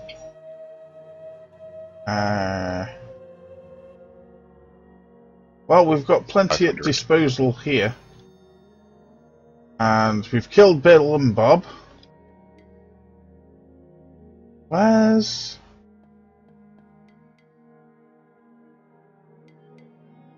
Well, there's Jeb.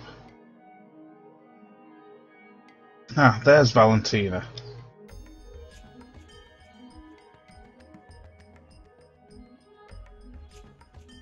According to this, our next hire is 325,500. Yeah, see, that means that at some point it gets to the where you're spending more to hire a Kerbal than you are to upgrade like your science facility. Uh-huh. And as someone, how many Kerbals do you have there? How many Kerbals 20. have you hired so far? 20. Yeah, see, I had over 70 off planet. Not. I'd hired like 100, but 70 of them were off planet. So, can you imagine how hard it's going to be for me to do colonization under the current hiring system?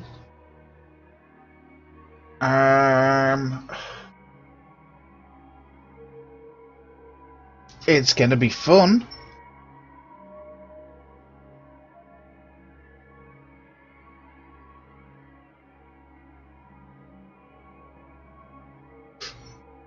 Fun would be the word I would have picked.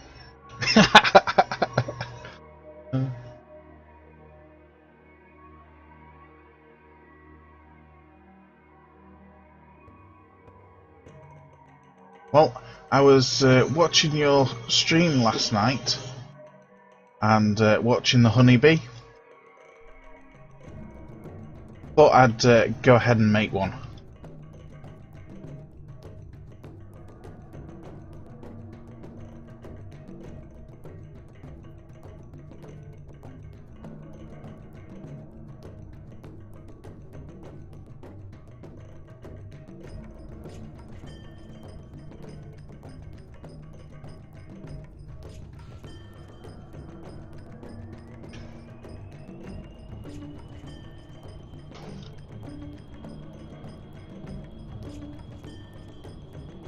Although not entirely sure what I'm going to use it for at the moment.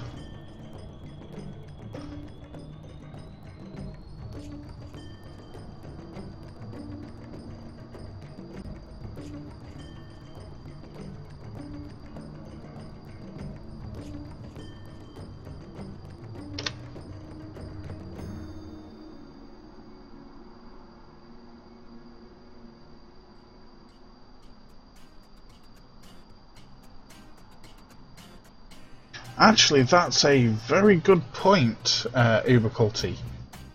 He's just said that perhaps a Kerbal breeding mod is required. There actually is one. Actually, there's several. And I have thought about that. I'm just not sure if other players are going to see it as a... my viewers might view it as a...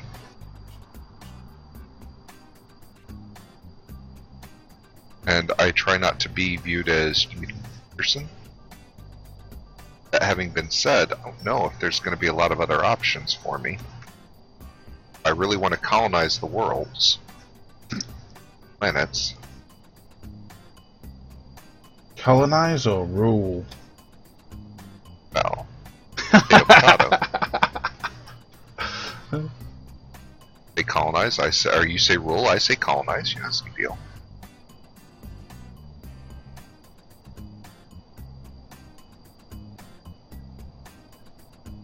Yeah, I should point out there is one interesting issue with the honeybees in 1.0. For those that haven't discovered it yet, and Oak discovered it last night, so it's not like I'm just discovering this, but... Oh.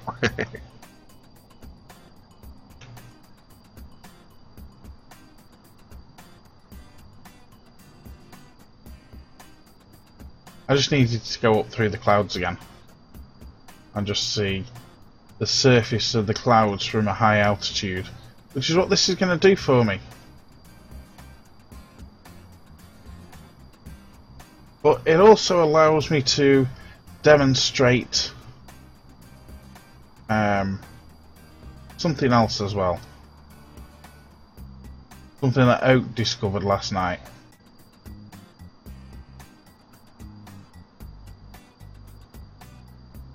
Or do I have to wait and see?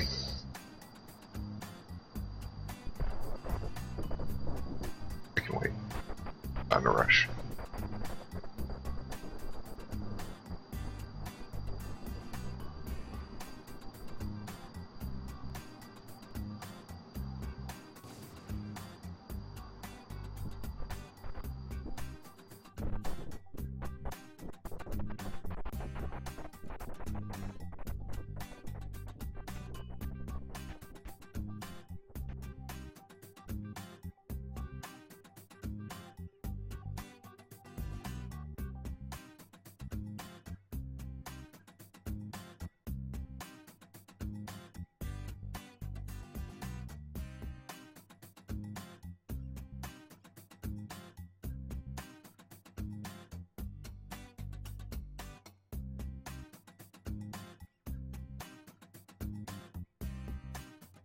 I'm just waiting for chat.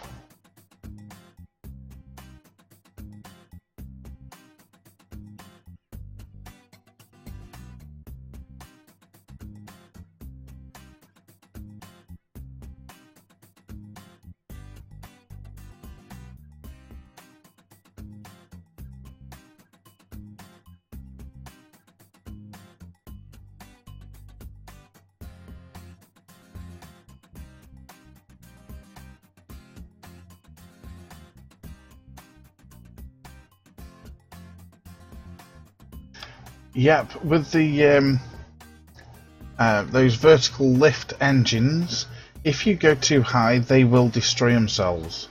They will heat up and go bang. They run out of They run out of oxygen, and when they run out of oxygen, they overheat. So, and they use air atmosphere rather than air intake. So there's no way to, shall we say, resolve that.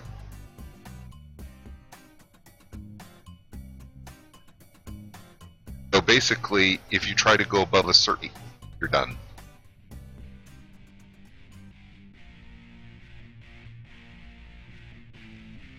Yeah, a little bit like this. However, I do have at least 2 engines remaining.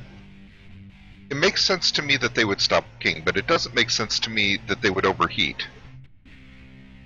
Well, no, if you've got blades that are beating against the air, then it would make sense that because of the lower friction, that they would then speed up and be subject to shock heating. I suppose.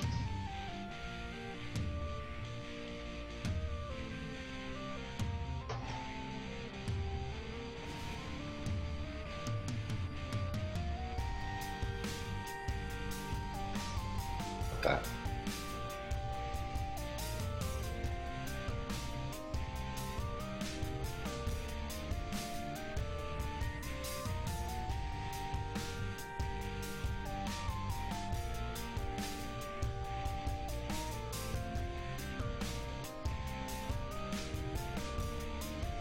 So we've been up and down a couple of times through the clouds. It looks okay. We've been pretty high up. I think I was 35 kilometers, and looked down on the crowds, and they seem to be behaving themselves. Good clouds. Sorry, what was that? Oh, Good clouds. yep.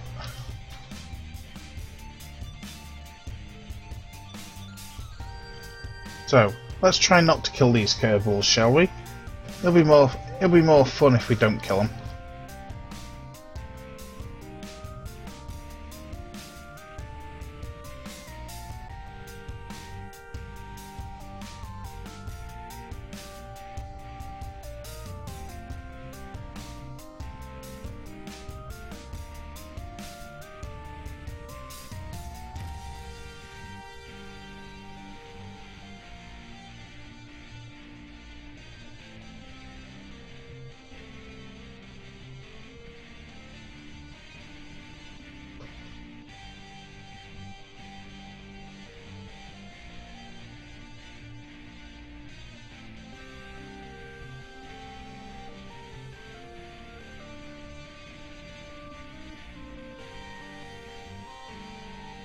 Shirty DMP does not have a kill counter, unfortunately. But I will make the suggestion.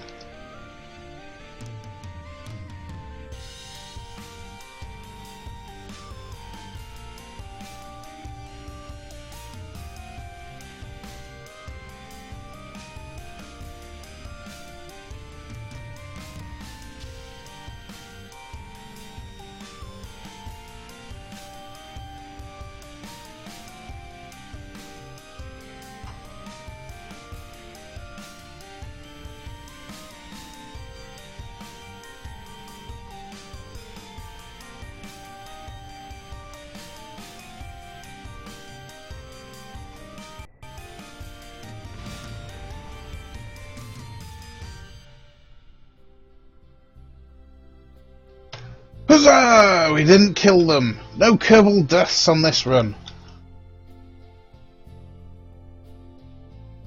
Yay, flukes. A fluke. Pure skill, that was.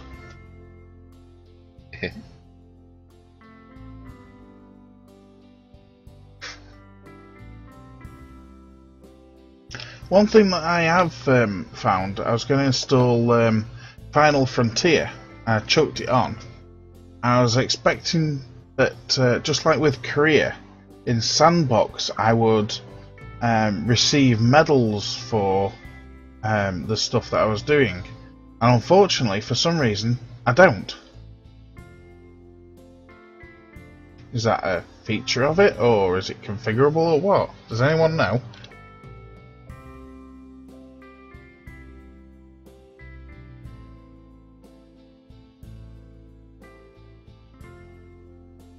I do not.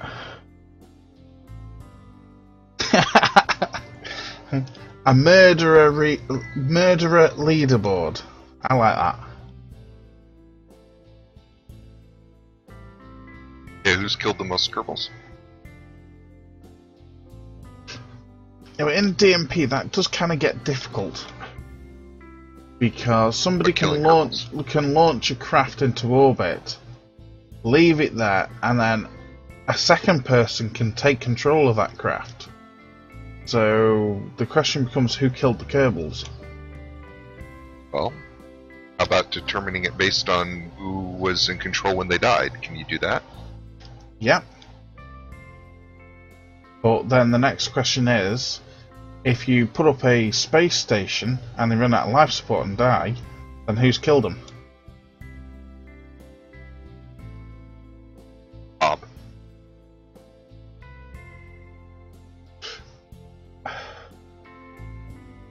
Bob killed them. Why not? Put a tag in there for dead by life support. I don't know. Or can you just have it be the last one who touched them? Possibly. It depends on whether that the last user is left on the craft somewhere. Yeah, that would be the question. If it is, then that would be the easiest.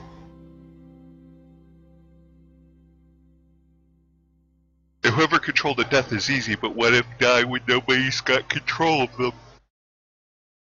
For example, what if you left them on a trajectory to crash into a pit and then changed this?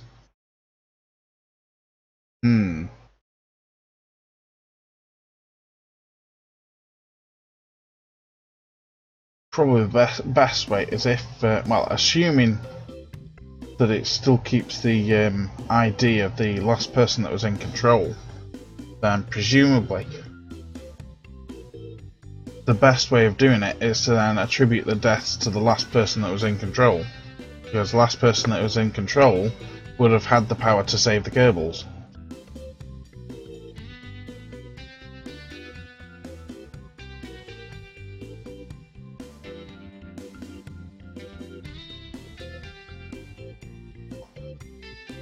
Yep, Bob's fault.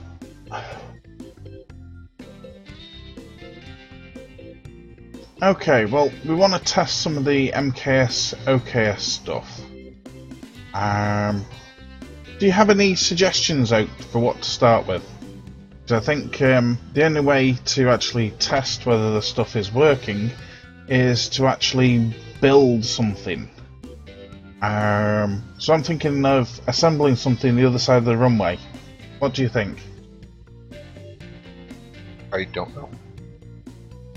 Probably that's the easiest way to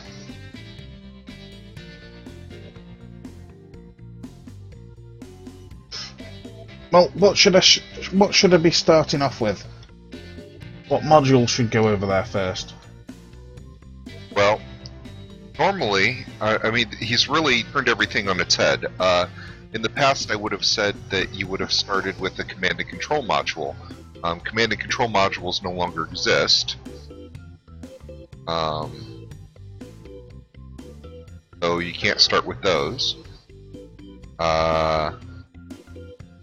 So I'm thinking you probably want to start off with the Pioneer module, which is basically a mini version of the agroponics and Curbitat put together,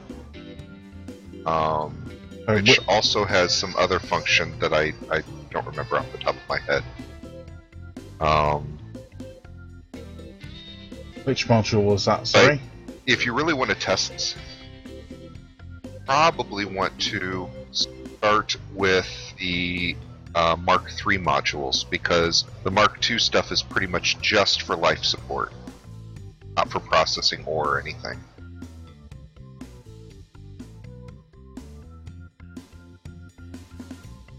The Mark II modules are much for building pretty colonies and doing life support if you are so inclined.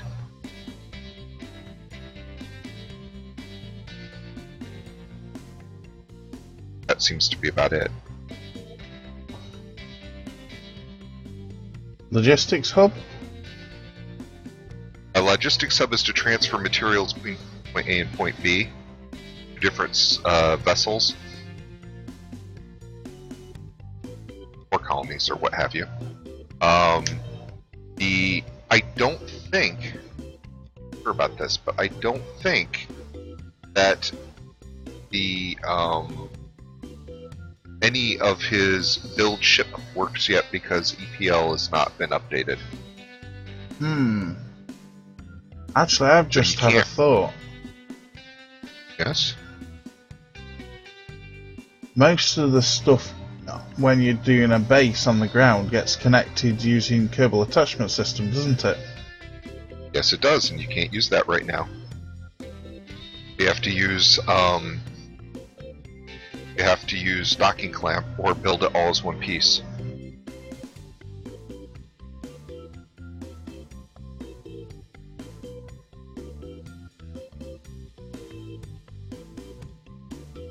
That nice. This could get interesting. I discovered that. Well, that's the Kirby Trail docking port. Those suck. And the expando ones blow up. If you push things in the wrong way because they extend out. If you've got something that's anchored and you have another thing that you're trying to attach to it, by extending out, you're doomed. It says in the description, do not under any circumstances back into an armed expando tube. Seriously, This is a bug with KSP and horrible things happen. Yes, I've Kerbals and blown up buildings doing that. That's when I stopped using them and only using the flexo tubes. In fact, I am likely to remove those from my mods by removing the actual bits so that I don't have to deal with them. Because they're just so defective. They shouldn't even be there in my mind. That sounds like fun. It's a shame, No. It's a real shame that Squad didn't put in procedural craters. Because I would have thought if one of them is big enough, is powerful enough to take out buildings, then I would have thought it would have been powerful enough to put a crater in.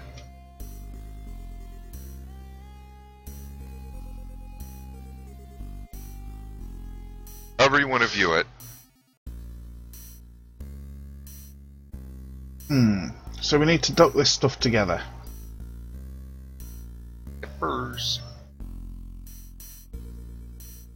Either that or build one massive piece with wheels to test. I was actually thinking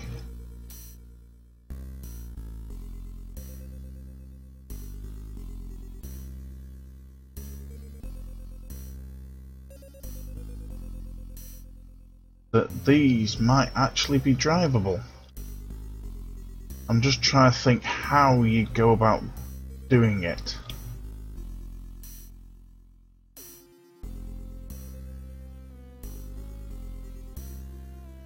Tell you what, here's a good one. We'll open it up to chat. Right. What does chat think? We need to test this stuff. So we've got the first option, which is to build it all in one great big go on the runway and test it that way. AFK for a minute, come warrior, but I say you should build the big thing, put wheels on it, and wheel it off the runway.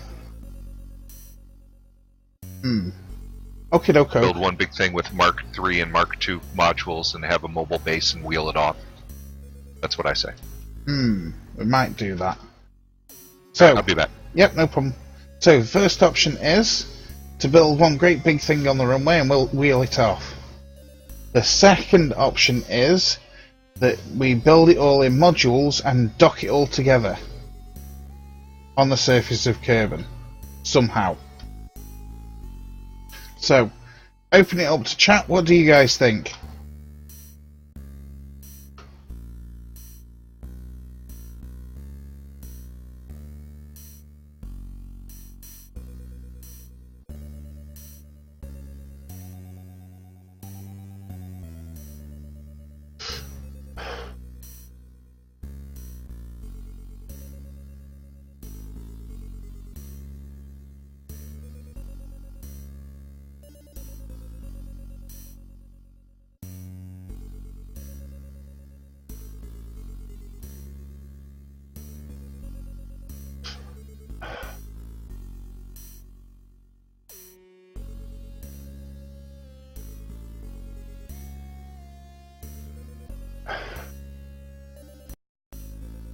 Well, that looks like 3 for the first option of building one great big thing. I must admit, both come with interesting challenges.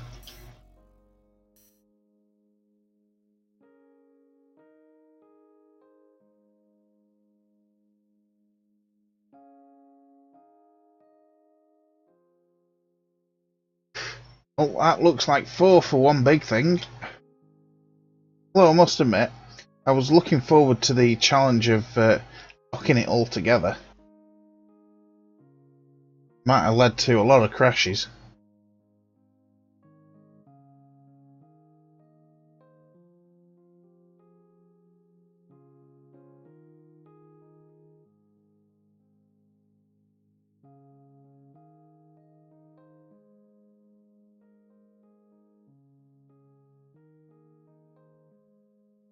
Anyone else want to vote?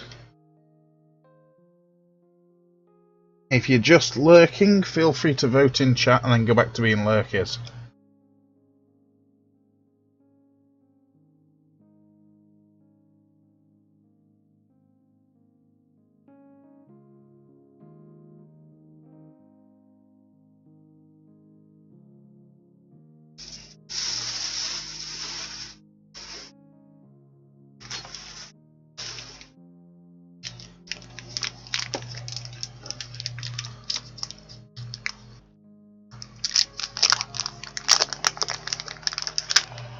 Assemble on Launchpad, is that in one great big thing, Prius?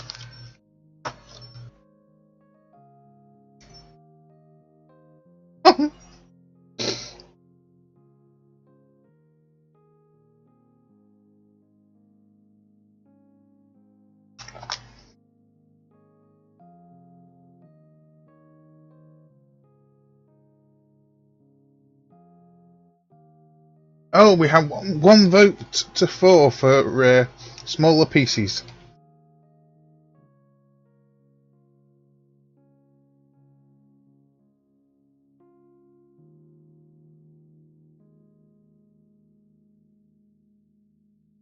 Definitely need to fix those 2 missing button images.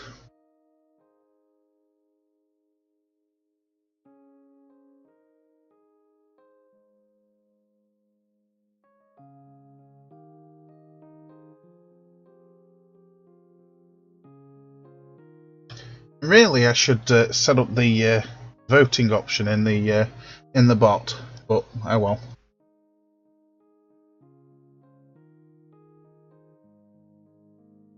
Any more votes? Anyone else want to vote?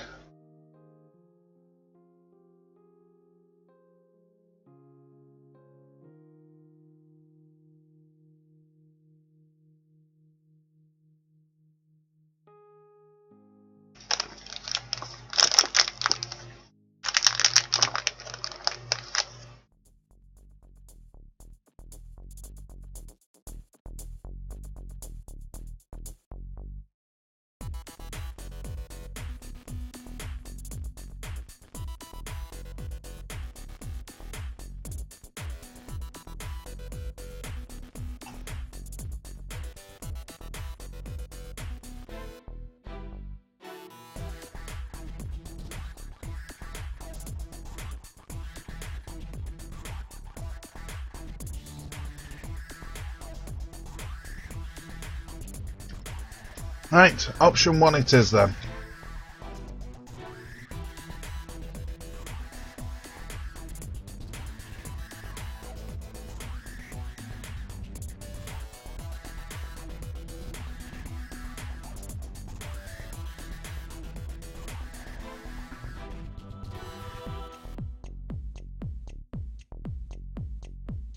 Right,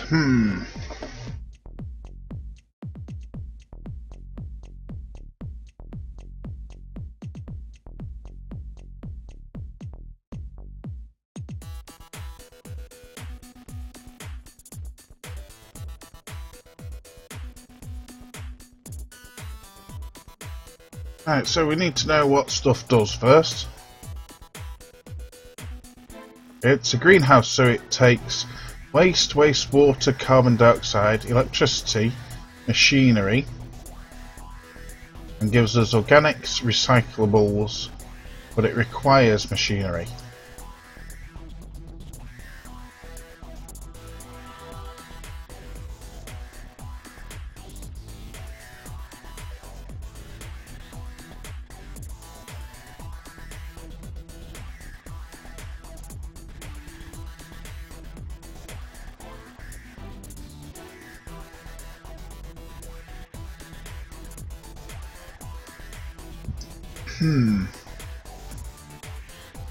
Fabrication, what does this do? Recyclables, electric charge, machinery. I've got a sneaky suspicion we're going to be docking stuff to it and expanding it anyway if we forget something. What was the vote? Option 1 for something big, and then wheel it out.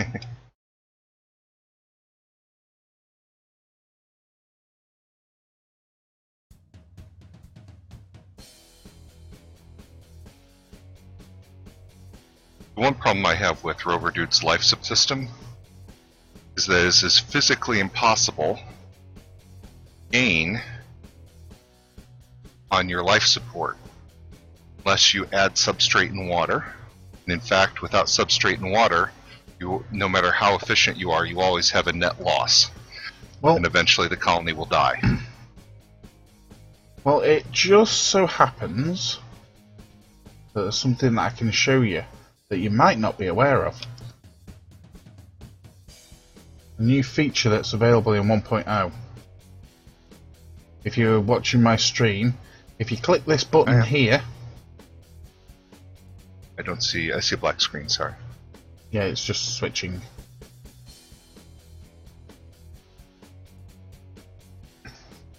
In the science section, you have survey modules. And if you take a rocket up and stick it in a polar orbit, you can do a survey of the planet. And then when you go into... my mind's just gone blank. The tracking center, right? Yeah. You can then select your planet like this, click that button, and it shows you... Oh, sugars. No, it doesn't. This is a new save, that's why. Oh, no. Haven't scanned yet. I haven't. But shows you resources? On this save, I haven't done it yet. Shall we go and do that Yeah, first? I saw this resource thing. Yeah. I did it on the previous save, because we've... because I was setting up the mod, I caused a few problems on the server, and we reset the... reset the save game on the server. Gotcha. So, the question becomes, But, do I have that ship still? Still doesn't help me with the fact that building a self-sustaining colony is nearly impossible, and building one that can actually grow is impossible without using a different life support tool. I still have the scanner, so I'll go and do it. He's actually said that even the Mark IV modules only have 90% efficiency, even if you've got maxed out Kerbals running it. 90% though. Yes. Which means that you lose 10%. Sometimes it cycles through.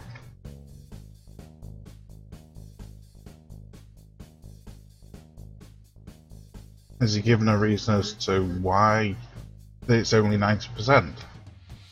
Yes, because you have to bring in new resources by drilling water and substrate and all that. Oh, right, okay, yeah. So he feels that it is unrealistic to have a system, no matter how high-tech or efficient, that has zero loss, let alone any gain.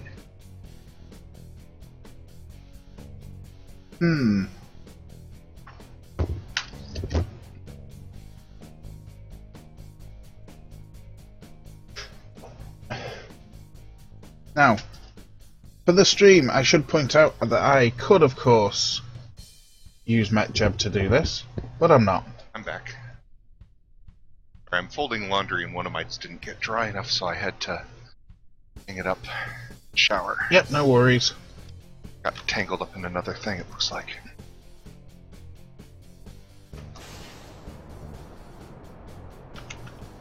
But, now I don't... If you take a look at the thing with your resource display, how does it... But you don't have USI, do you? USI life support. No. You're using TAC, right? Yep. Does it say on the Mark and Mark III or Mark II and Mark IV modules how its put and output is for those? Curious. You mean like that?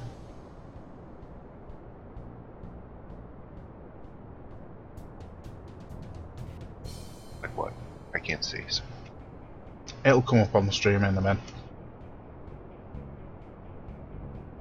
No, I meant like in his actual modules in the VAB, does it do its input-output conversion rates under TAC? Yes, it does.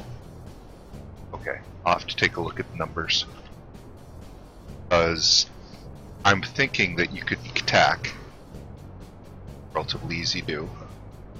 Because you can change consumption rates.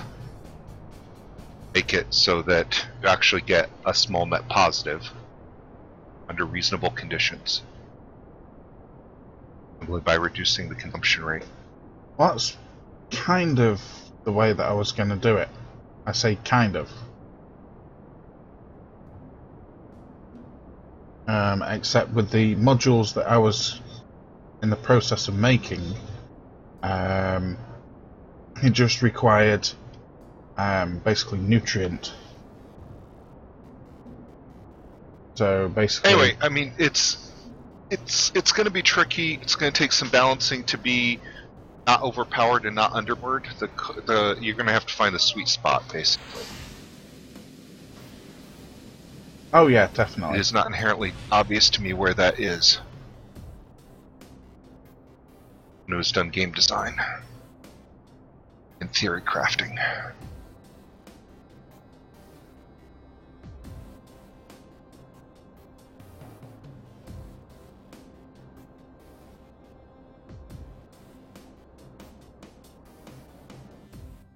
I just realised there's a certain window that I don't have up from MetJeb.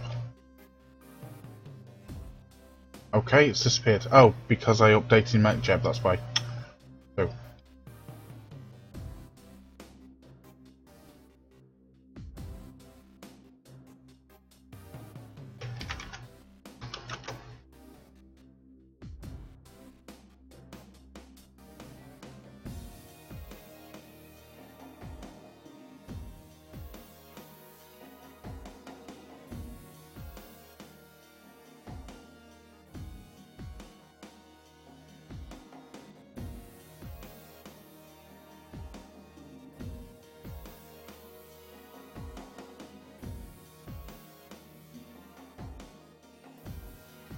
There we go, that's better.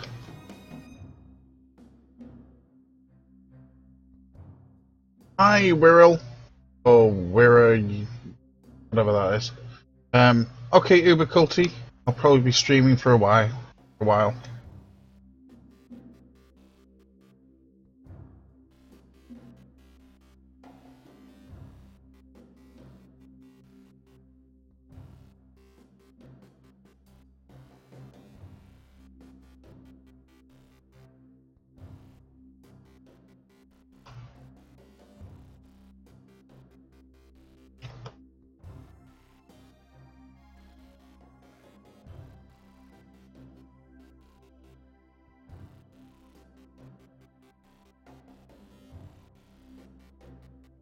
No, I didn't think I put RCS on this.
Oh, that's not too bad.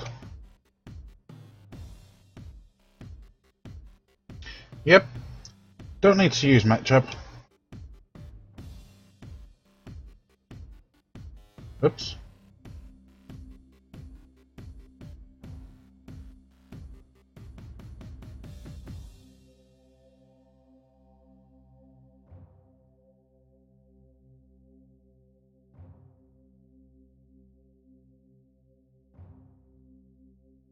Oh, where is it?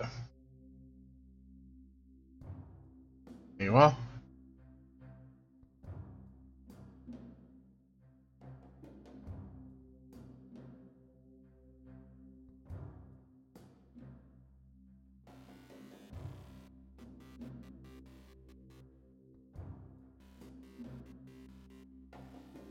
Move this out of the way so we can see it for the time being.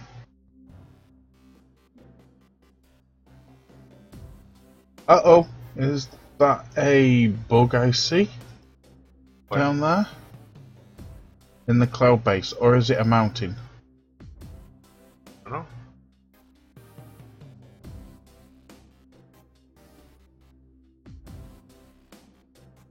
There we go. Now have a stripy Kerbin.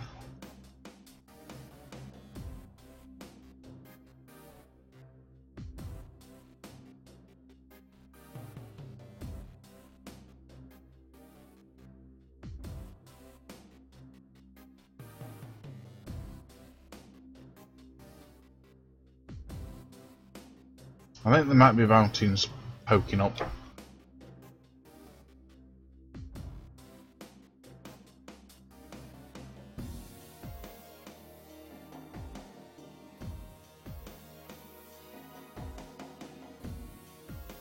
No, go away.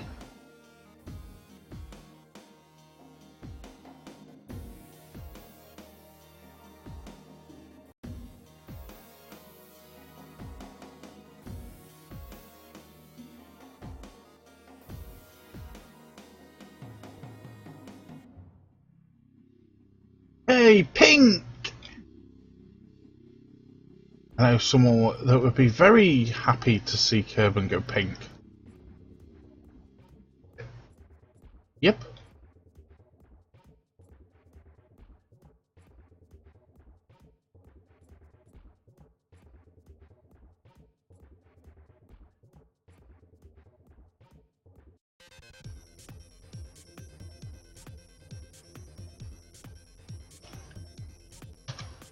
Right, so I'm going to leave that up there. Gerbils in it? They've got about a day's worth of life support. Bye-bye, Kerbals. Nah, no, I'll fetch them down. So they're now in a polar orbit, so if we go into the tracking centre like this, whack this button there, and it gives us all of our available resources for that planet. Now, I did point out last night that there is a slight issue with that, in that it seems to show up oceanic resources on the land. But, oh well. So, you say we needed additional substrate? Substrate and water and Well, electricity. Water we've got access to. Electricity, yet we can do that. So, substrate. So we click on substrate. And it shows our densities. Now, where is KSC? It's here. Just to the east, Kerbal, India. I think it's right underneath where we're looking. So, not a lot. Don't need a lot. What its percentage is at a particular location? Hang on, just bear with me. Oh, that's a really heavy scan map.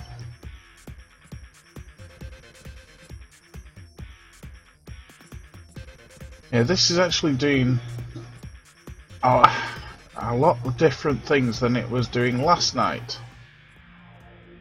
Insets looks so much nicer. Yeah, the only trouble with ScanSat is it was really, really slow. And then the fact that you actually had to scan the areas underneath you? Oh no, I love doing that. Yeah, the switch between things was very slow, yes. And optimized. Well, it looks he like we've admitted got as much on something one of the around streams. here. So, tell you what, let's go build a buggy. I think you'll find there's enough substrate just outside the KSC to take care of you. Mm-hmm. It usually is, but As long as we'll you go use the take big a look. drills. And besides, we can always go visit the monolith. It's been a while since I've visited the monolith.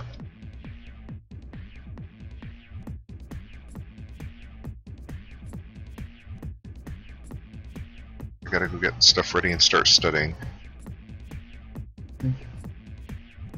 I will have you on in the background. Yeah, no worries.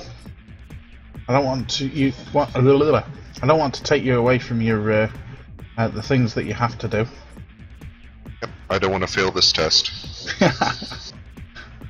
No, would not be good thing. Oh!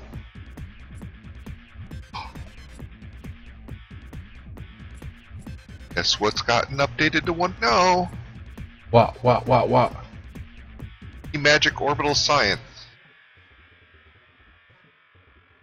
Okay. Sorry, I'm excited. It was released 14 hours ago. I've been waiting for it eagerly. How are we gonna build this buggy? I know how.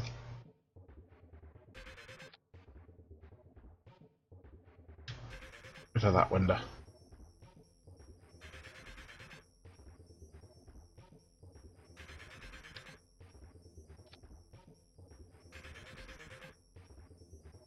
Oh, he removed his resource scanners. Who did? Magic from Oh, right. orbital science.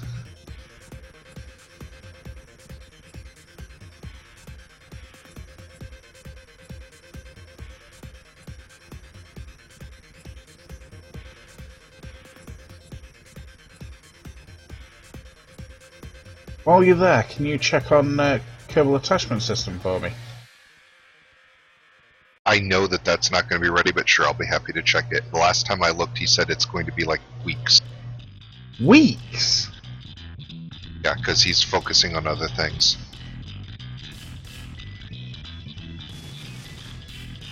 He did release an up to Kerbal inventory system and said, "Look, isn't this great?" Everyone was like, but Durable we need to be able to inventory. attach tubes.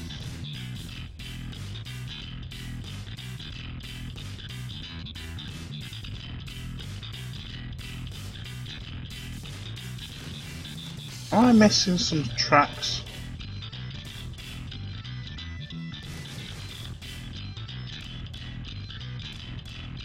Oh, not that one. Not that one. Nope. That's the one!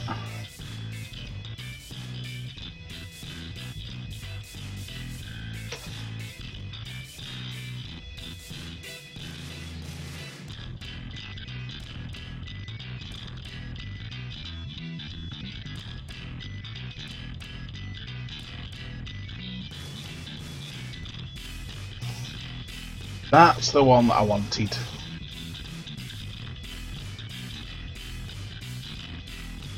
Right, where's my beacon? There it is.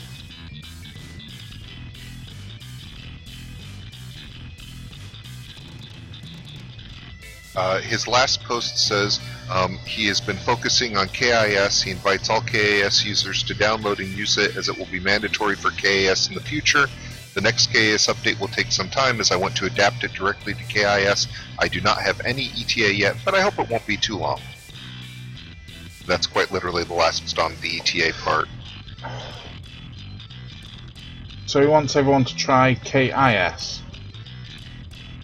Well, not only does he want you to try it, you won't be able to use KIS without KIS. We'll have dependencies. KIS will be the framework attaches to KAS.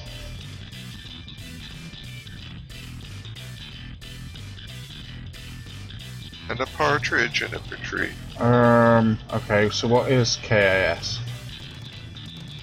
Verbal inventory system. You can actually attach things with KIS, just can't attach winches, flow through struts, any of that. Any of the stuff you really need to build a colony, you attach using Kerbal Attachment System. But you can build an entire rocket out of parts using Kerbal Inventory System.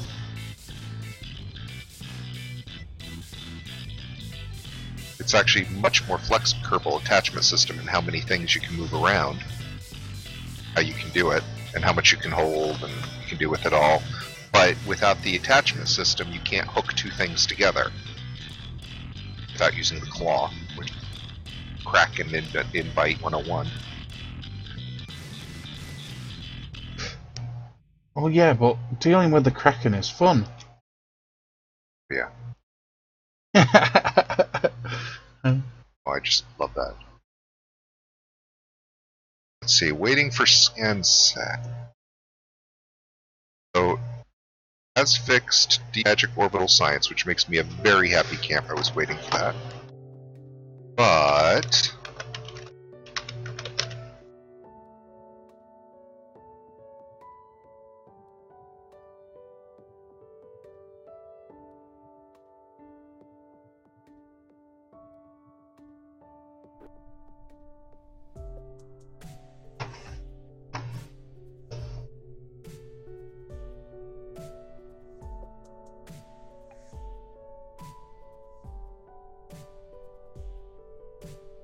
And that's why I like these lights. That's why I want the beacon.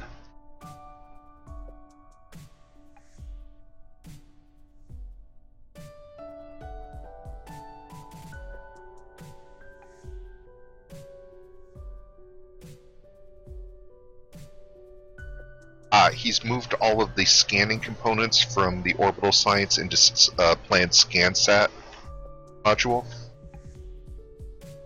The resource scanners that were in Orbital Science used ScanSat are now going to be directly in ScanSat.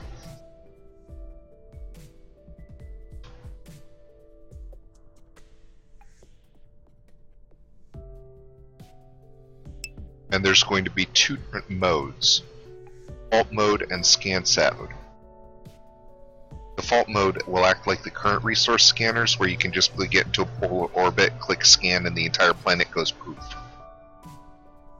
Oof. Whereas ScanSat mode will be like the old ScanSat where you have to get over the right area and it scans a certain track based on altitude and the type of scanner and all of that. That's what it should be. Both of them will have the zoom map and all that. Biomaps and such.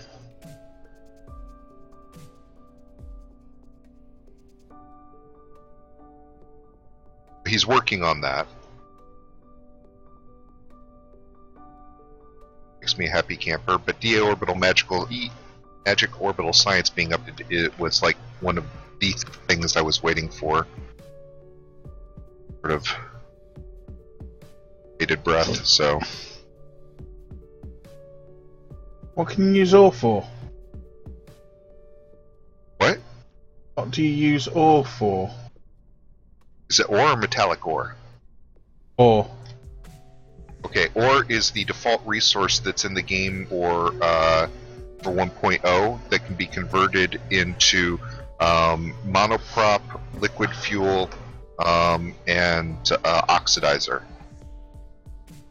So it's pretty much the same as carbonite then? Carbonite. Yep. Basically what they call ore is carbonite. In fact, a lot of people have said that they probably go into their files and just change that. Once you put together a mod that for you. Well, you could do that. The problem is you would have to change every single reference to ore in all the configs. Don't get me wrong, you can write a module manager patch to do it. But really? Well, Overdude has changed. He has a metallic or metallic or whatever to be a stand-in for what he used to call ore, because the stock calls it ore.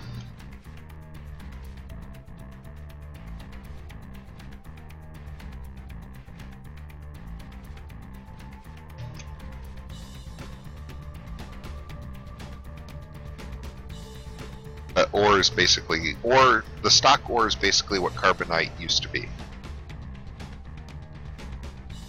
except now worse with the stock and the stock converters and all of that. I love the looks of new ScanSat interface. I'm just was ready. I understand why it's not. How long for ScanSat stuff? Well, considering he's already finished his contract Windows and D-Magic Orbital Science, and is working on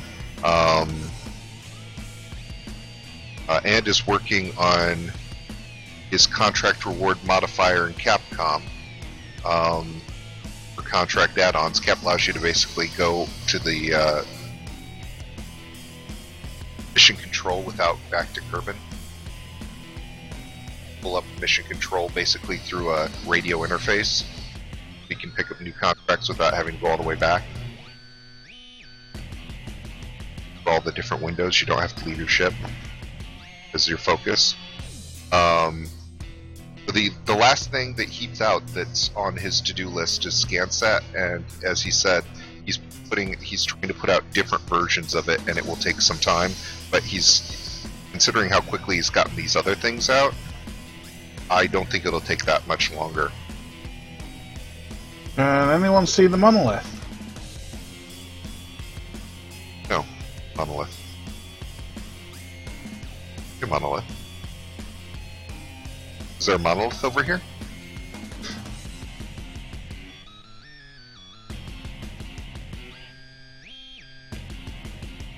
Yeah, sure, there let should me be double check, but a last time I monolith checked, there around was no here. remote yet. Oh, found it. I was right next to it. Wow, they've nerfed the size of that thing. I'll zoom in so I can see. Or have you already done that? Oh wow, yeah, that's teeny tiny. It's so tiny.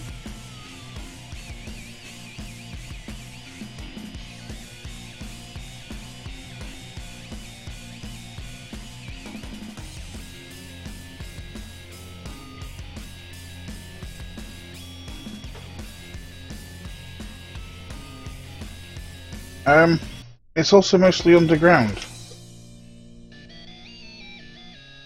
I'm reading this. There's huge numbers of people saying, since tech support came out and ScanSet, I'm waiting for RT and ScanSet to finally begin my career mode. Yeah.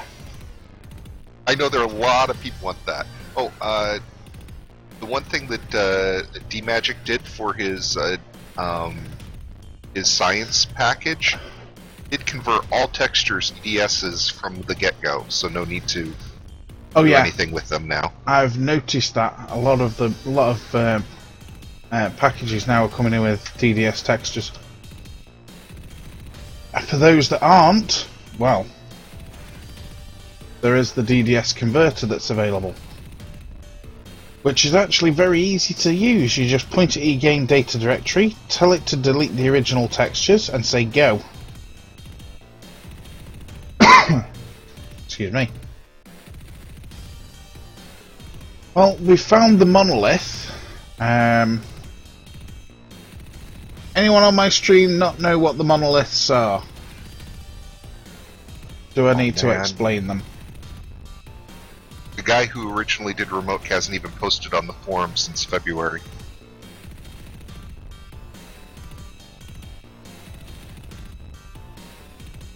I wonder if that means he's basically gone. Which mod is that?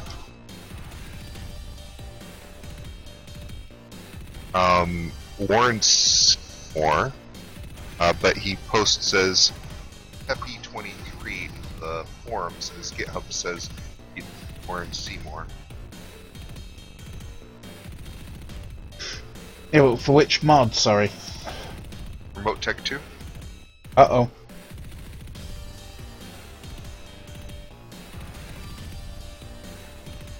That's not good.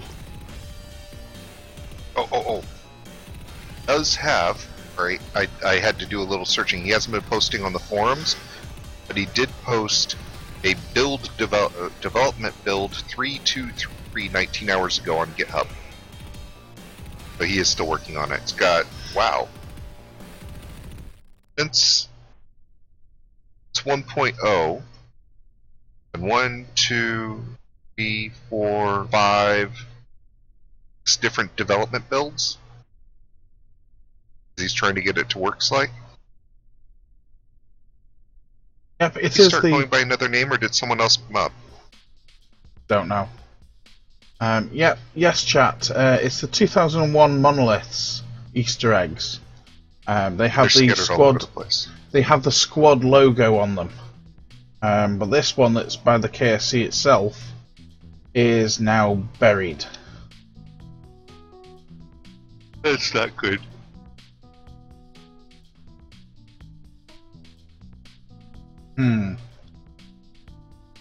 There is, I believe, one on Minmus as well, but I believe that that one is also now inside of a mountain. Man, really? I've been to the one on Minmus. Quite upset if it's gone.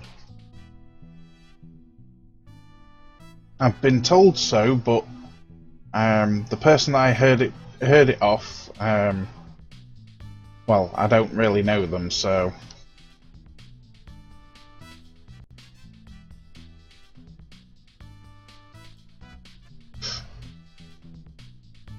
So this is where we're going to be constructing our base. And we've got a reasonable amount of ore here, so hopefully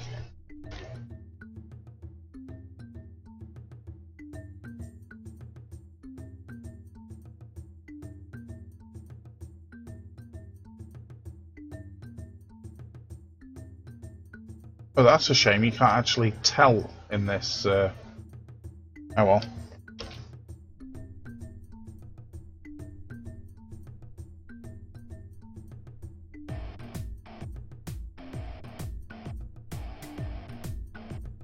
So we're going to build it over here. However, you have to give me about 5-10 minutes. Been streaming for 3 hours now and I need a drink. So I will be back shortly. In the meantime, I'll leave you with a slideshow of some of the screen shots that I have taken in various stuff I've been doing with DMP, etc. So I'll be back in about 5 or 10 minutes. I'm going to go study, so I will back out 5 or 10 hours. No, just tonight. 5 or 10 hours, okay. Might be in bed by then. Good night. Okie doke. Goodbye, I'll be back here. Talk to you later, Oak. User left your channel.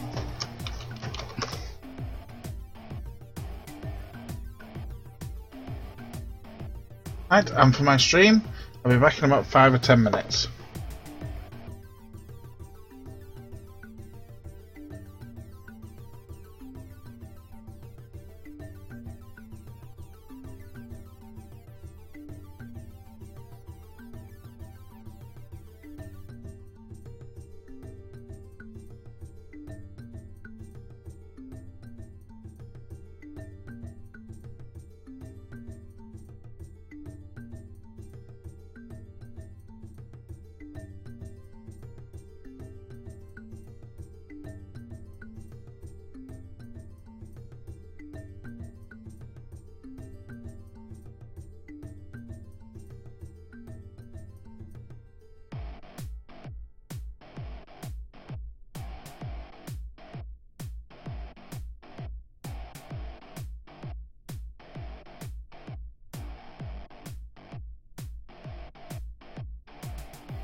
Hi guys, I am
that's better. I just went through an entire sentence and not realising that I'd snagged my phone lead and it had come out the socket slightly. So you couldn't hear me. Okay, I am back. Thank you for the host, LTL King and Igor. Oh, yeah. For those on Igor's and LTL King's streams, I've been streaming for 3 hours or so, so I've had to go make myself a drink and something to eat. So give me a couple more minutes to finish off my food, and then I'll be right back to streaming. In the meantime, if anyone's got any questions about 1.0, any of the mods, or even what I'm doing here, feel free to chuck it up in chat, and well, people in chat will either answer or I will. So give me a couple of minutes.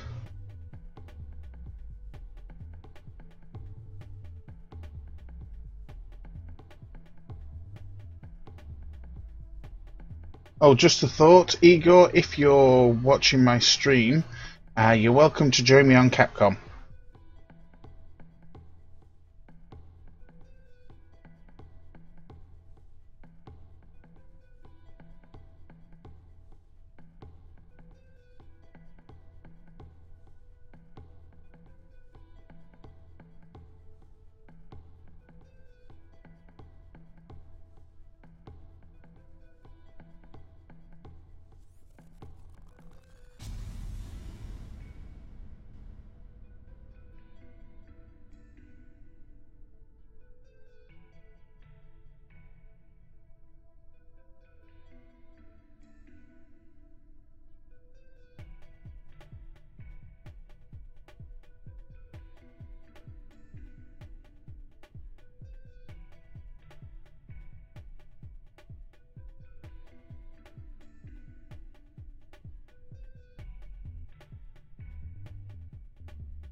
Hi LTL King, just to answer your question, it's kind of been a weird one over the last or two, with 1.0 coming out, and various other things that need testing, let's put it that way. So we've kind of been a little bit busy to do our usual DMP streams, but hopefully, sort of, once we get this mod pack up and running and getting it tested again, and hopefully bugs resolved, there's also a few more mods that need to go into it. But once we get it up and running, then I'm hoping that with myself and Ghost and maybe others that we've actually approached will start joining us on the DMP server, and then we'll be doing a lot of cooperative streaming.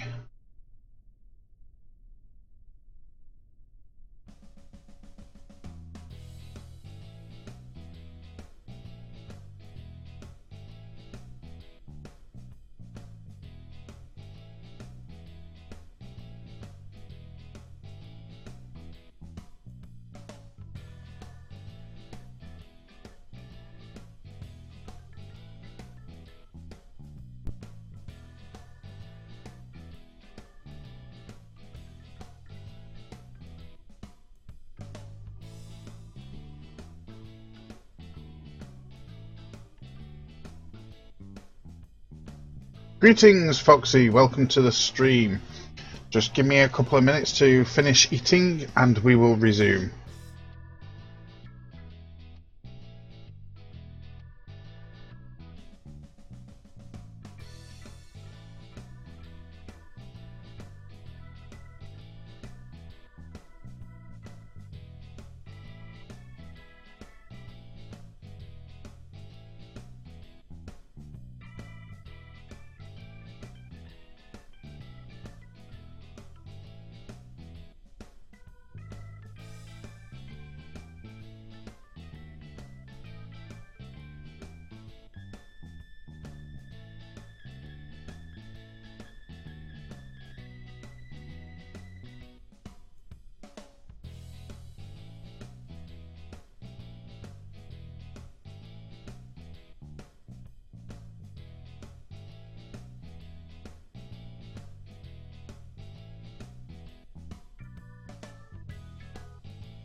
Foxy, in one respect, I do kind of agree with you. There's just the whole issue of basically that sort of subject being family friendly. Given the nature of KSP and the fact that it is designed for all ages. However, I believe in MKS OKS, in the previous version at least, there was a cloning facility where you could clone Kerbals, which they can all look like clones anyway.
Right, and that would be rapid demolition of sustenance.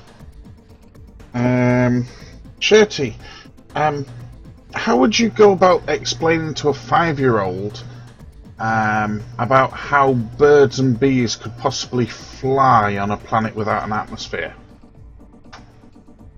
Because that would be the question that would come up. Because 5-year-olds are quite intelligent, you know.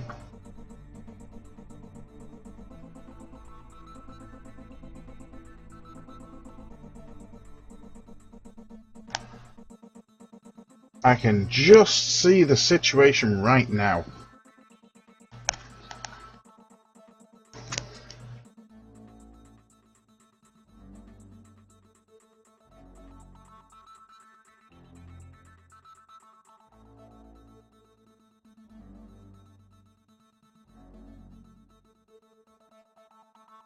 And just for the stream purposes, currently running at 2.35 gigabytes.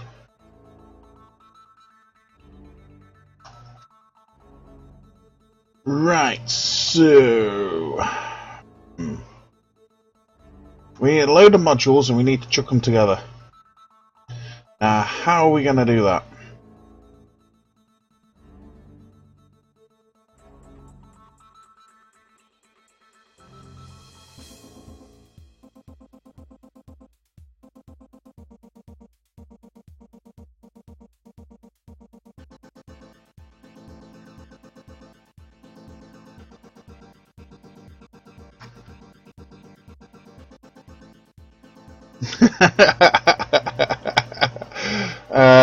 Yeah, I can see where that's gonna go.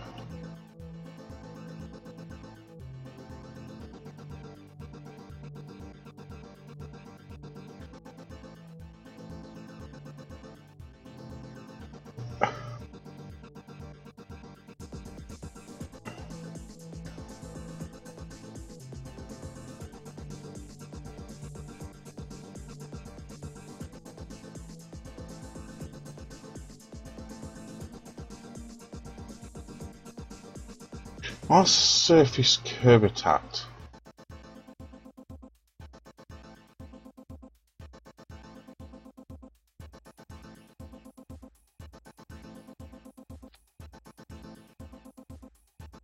No, no, no, and heck no. Like, seriously. That way up, please. And you're vertically aligned, aren't you? Ah, yeah.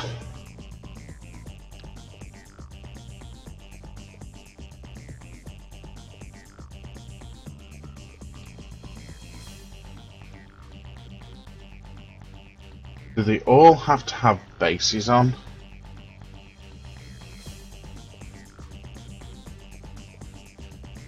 Greetings, Cantab. How are you, sir?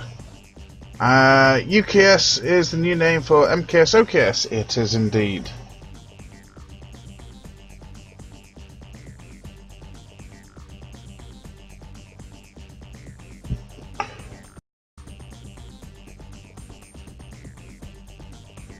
Mobile refinery, and yet it doesn't come with wheels. Really?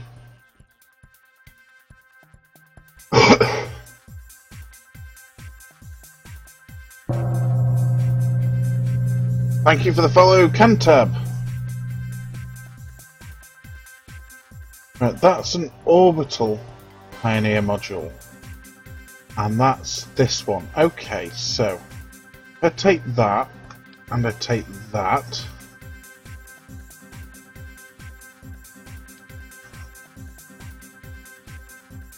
And we go that way.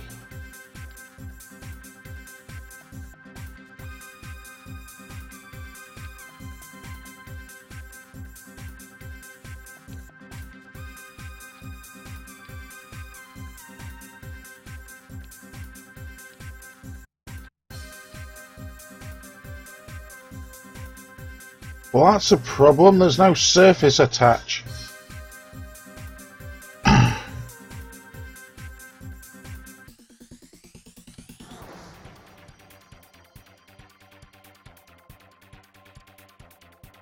Wait a minute. Why is there no nodes on them plates? Seriously, you gotta be kidding me.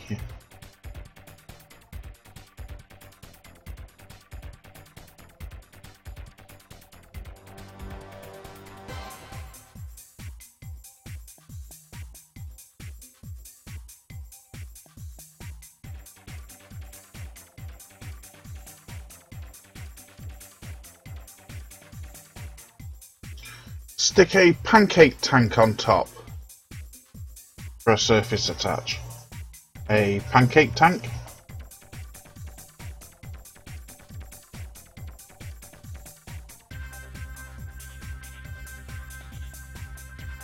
Is that the technical term for it?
Hmm.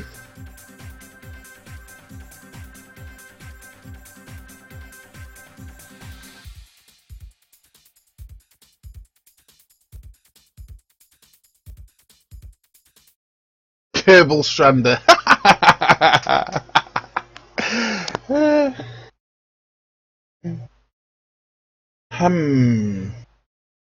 How am I going to do this?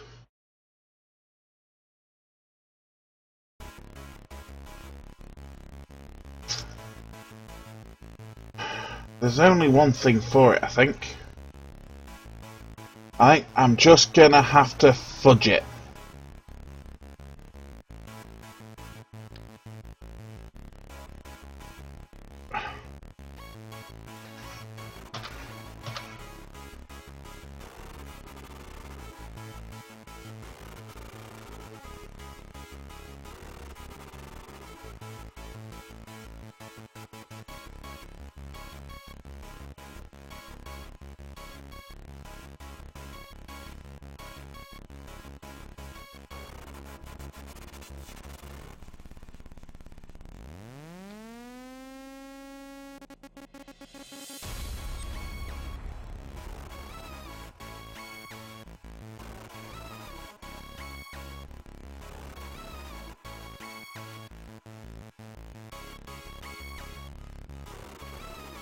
Stable procedural marks, yes. Fairings.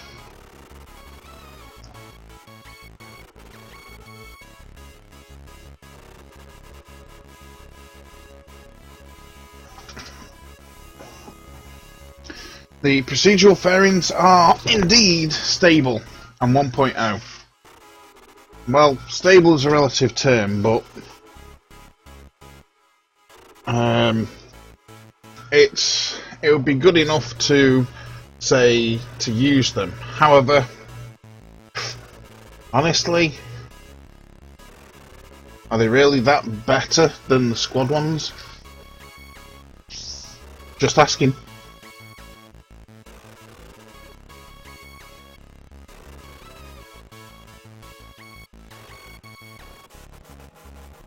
Actually, I'm going to want wheels on that, aren't I?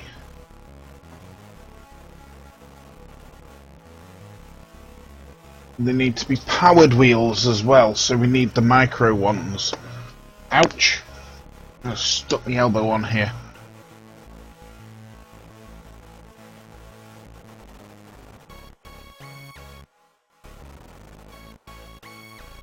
Silly stuff that's not fairies who like it. Truth be told, I have no clue.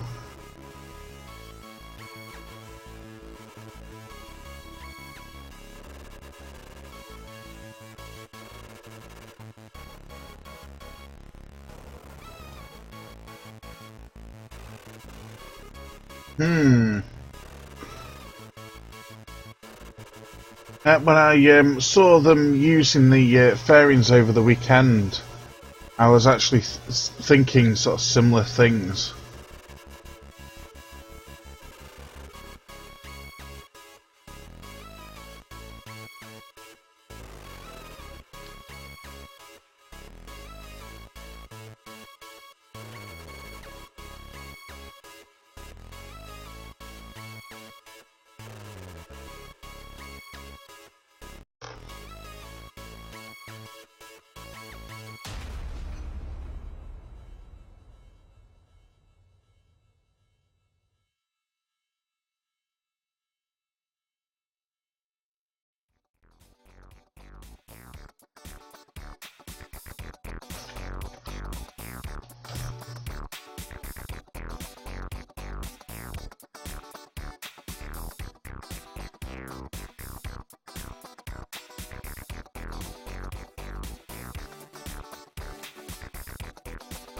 User joined your channel. Hey, come warrior. Hey Oak, how's it going? Okay, what are you complaining about here with connections and such? I don't know, what was I complaining about? I was just trying to work. Trouble connecting them? Yeah, I was just trying to work out how to do it.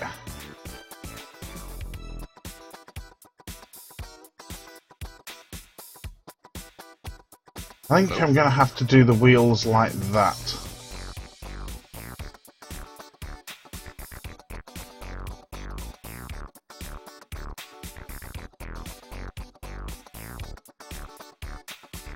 Yeah, I think all the modules are going to have this sort of base unit on them.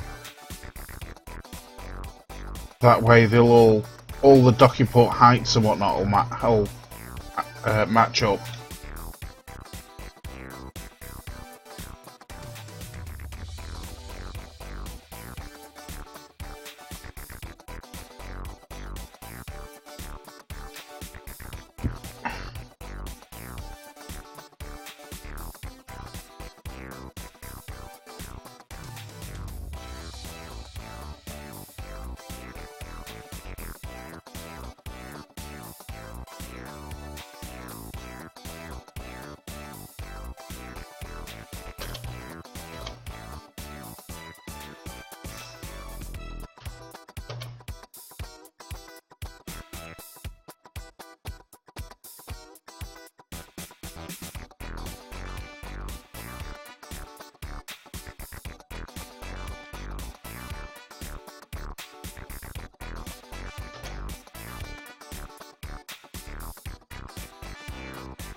Talk to you later, Shirley.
Okay,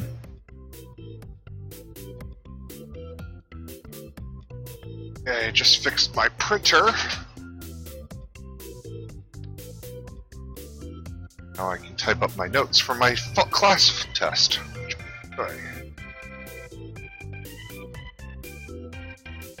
But you were saying something about the trouble connecting by the bases or something. Oh yeah, there's no actual attach nodes on the those base things. Yeah, there's only one on the top and bottom, and the bottom one doesn't allow crew transfer. Yep. Yeah. Either you stack them top of each other, or you put them in a row on their sides.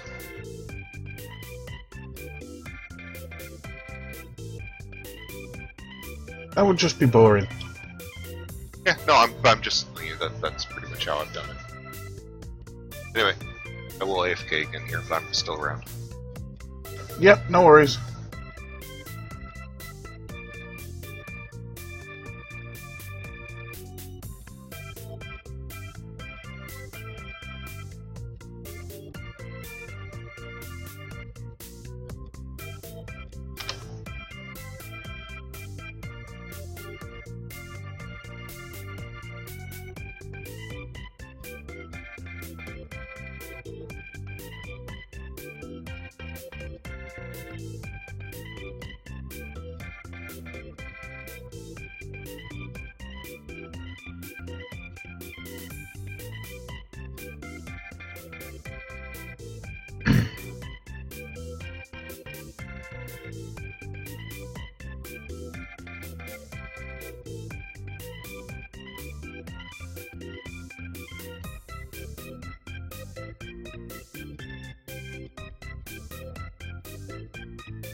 I think that's going to be as close as I'm going to be able to get it.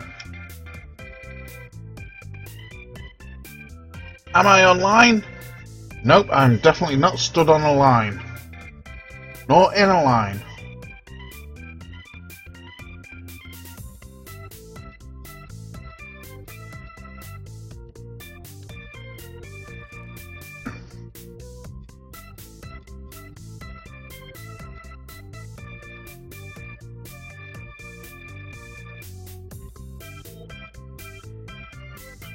I just had a thought.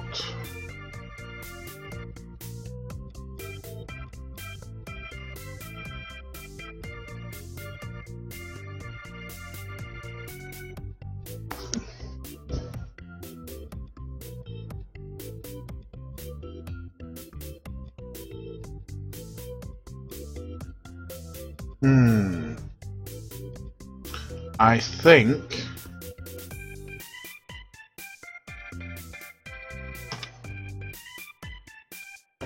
a pod might be in order. And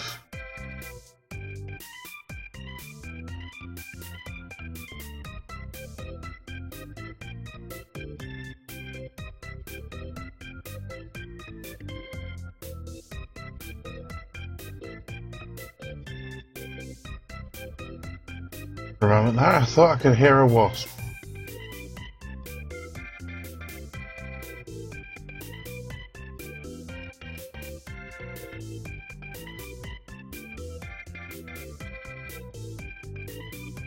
It's in here somewhere. I know it is. There we go.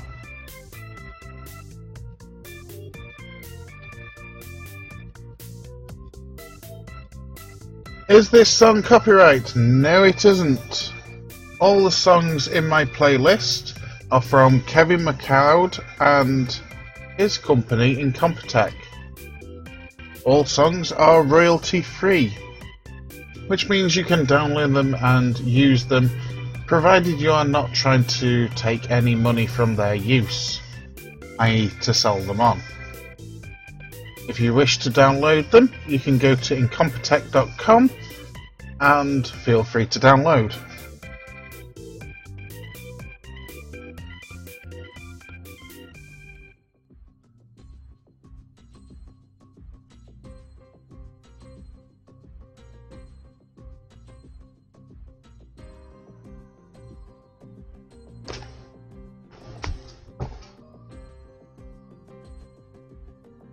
Okay, I think there is a whoppy in here.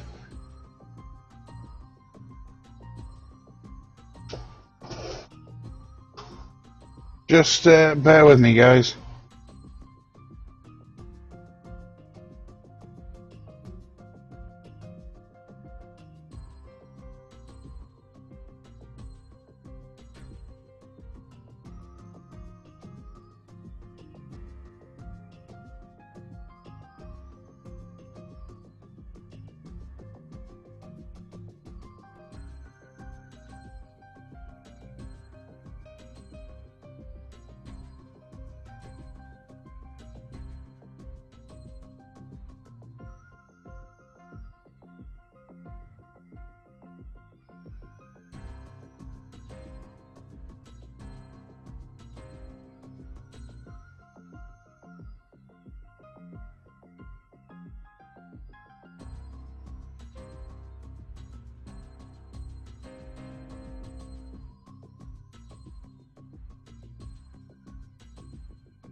Okay guys, I'm back. Apologies for that. Had to get rid of the wasp that was in the room. Because if I don't get rid of them quickly enough, they get really angry that they have been cooked up in here, and then they end up stinging somebody.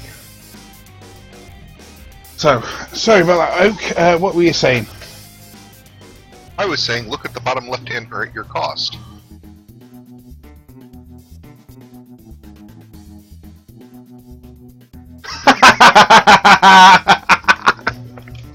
This is a problem I've seen with several of his modules. Which module do you have there? They all look alike. Yeah, I'm not quite sure what it without was. the numbers. Cubitat. Surface Cubitat. Okay, if you right-click on it, like out of machinery or something.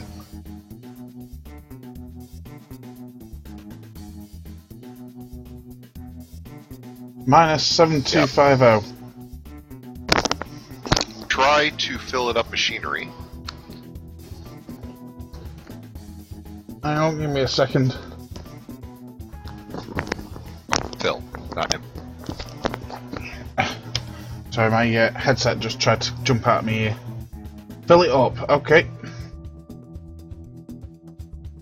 Yep, it's full with 2,000 and the cost is 24,350. Yeah, but remember you've got all the other costs on there too. Well, yeah. So basically, the module is improperly balanced, Yep. and this was happening with several of the Mark III modules, which I shared with somebody who shared with Rover Dude already. This happened in 0.90 at 1 week. He did fix it with a patch, but it seems like the problems come back.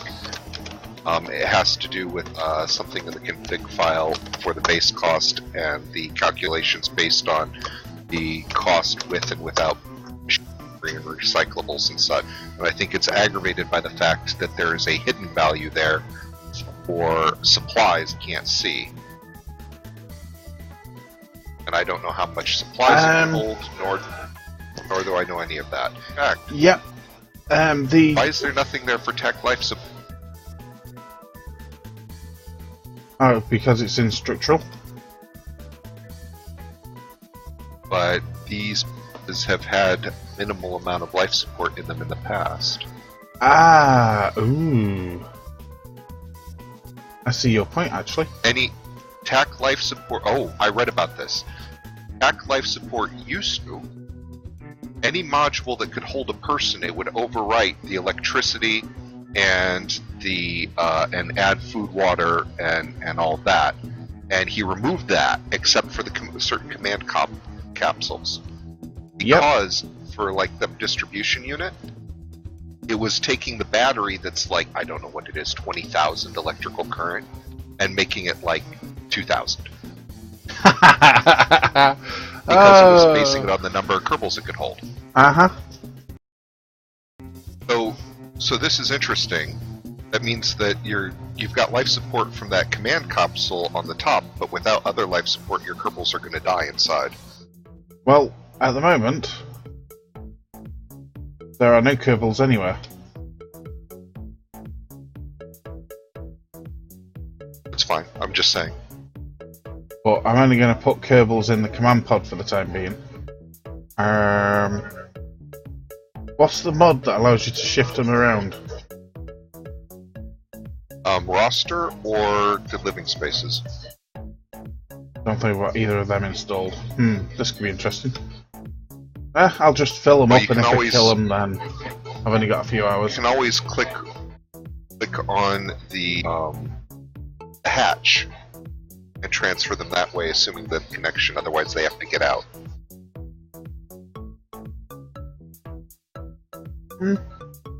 Well, they've got about 5 to 8 hours, I think, of well, they'll survive 5 to 8 hours without life support, so I think I can get other modules out there in that time. Probably.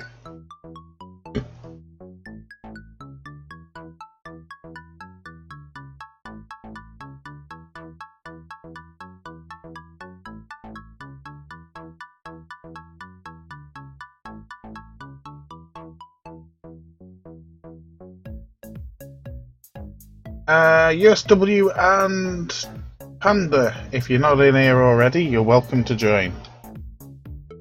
If you are in here, why are you being quiet? That's abnormal for either of you. I'm here.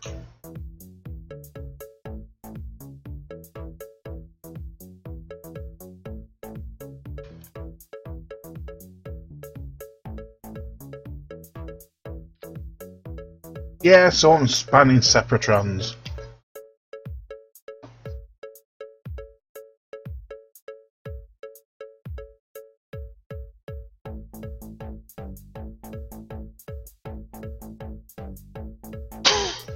Work? Panda? Work? I don't believe you.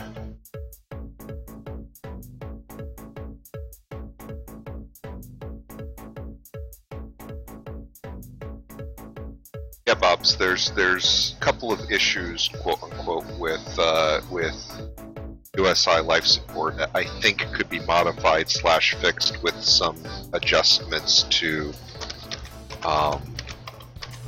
files, but the stock is kind of like it's missing certain elements that I wish it had. Yeah, I really think it should have had life support in it.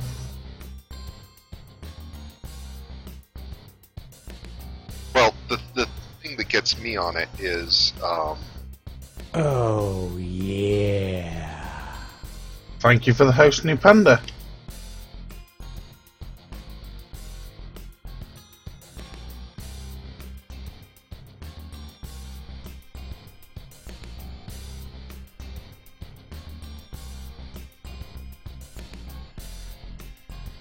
Hey, New Panda.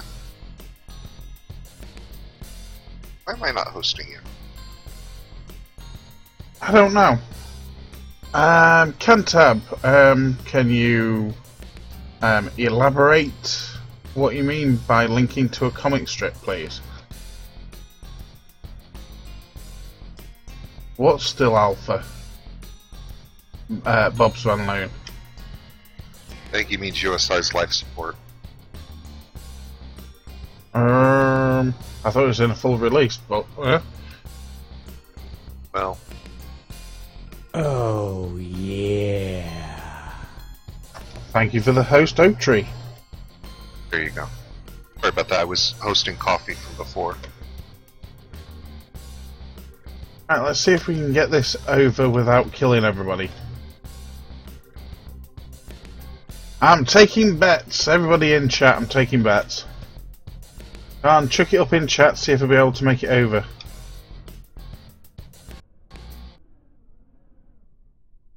Oh!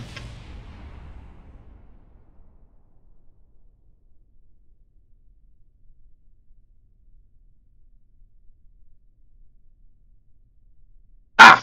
Boo! Boom, kaboom. La la la la la la la la la. Kaboom, kaboom.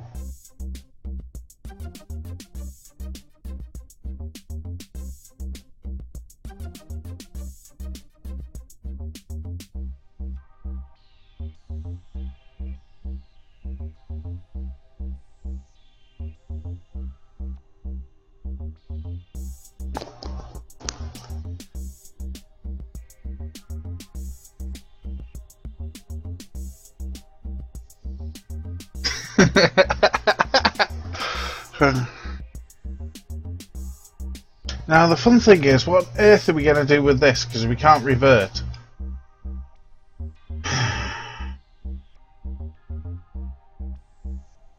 Huh. Either of those people an engineer? Probably. Why? And they hop out and start scrapping things? Or does that take KAS? Alright, that's the first I've heard of it. Well, you could scrap things to get recyclables, the 0.90 version. I know it KAS, but now Rover Dude was saying he was taking a bunch of that functionality out and putting it in his own. I've just had an idea. For Maybe fire Sepatrons or something?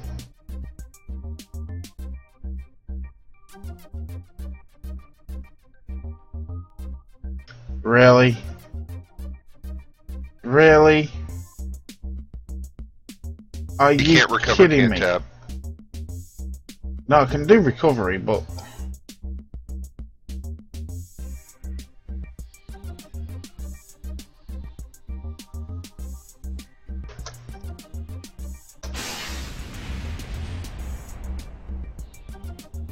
that's more like it.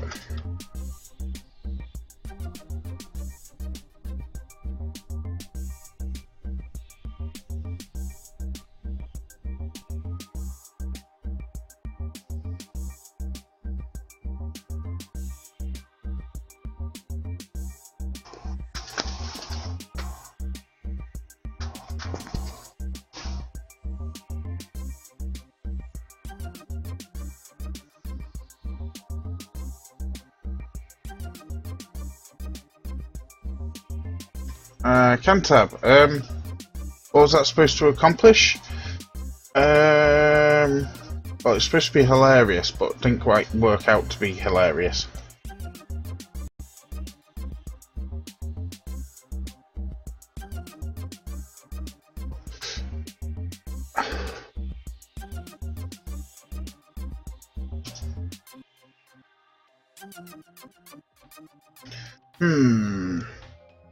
How am I gonna do this?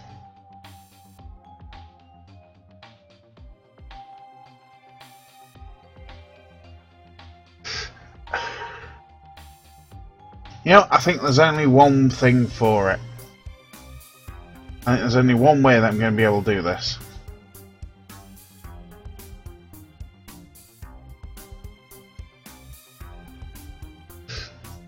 Or at least without creating a snake, at least, anyway. Assuming it's going to let me do it.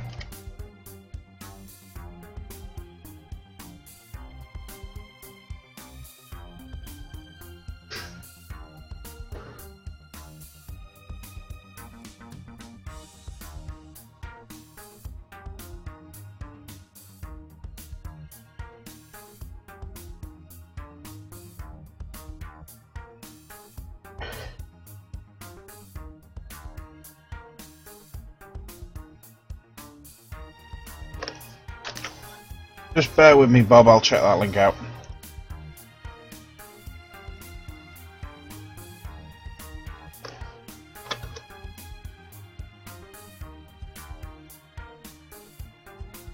Oh, it's actually a forum thread.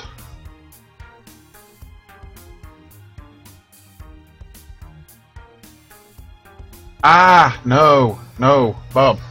Hang on.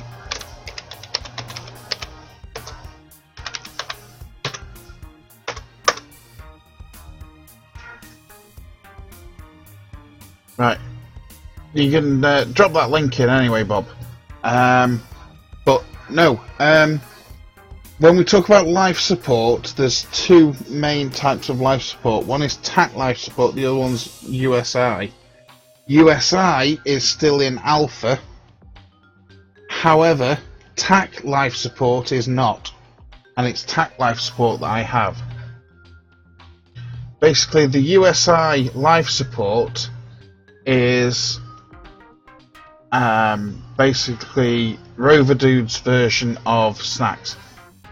Actually, I just thought I should be holding down the key to talk to Oak on this as well, but... Sorry, we were on about the life supports.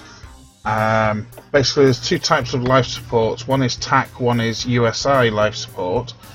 USI life support is still in alpha, but TAC life support has been going for God knows how long, but is now on full release, I believe, for 1.0. Okay. But basically, I've got TAC life support. Yeah. Dude said he made us compatible with it.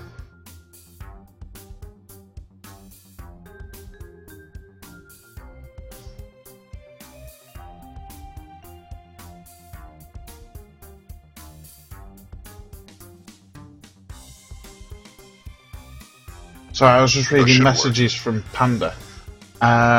So basically, USI life support is Rover Dude's version, in inverted commas, of Snacks, and unless you enable it, the only thing that will happen to your Kerbals if you starve them is that they'll stop working for you. Whereas with TAC life support, if you don't feed your Kerbals, if you don't water them, if they don't have oxygen to breathe, then they will die, and that's final, basically.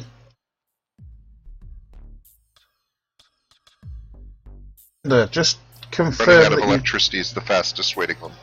Well, yeah, that'll do it as well. Panda, just confirm that you can read the second link from Bob's Van Loon.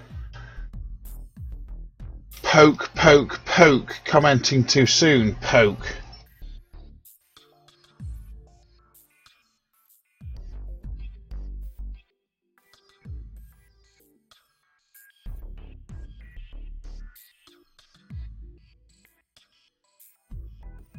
So, okay, so we've chucked this thing into the VAB, and now we've just broken it.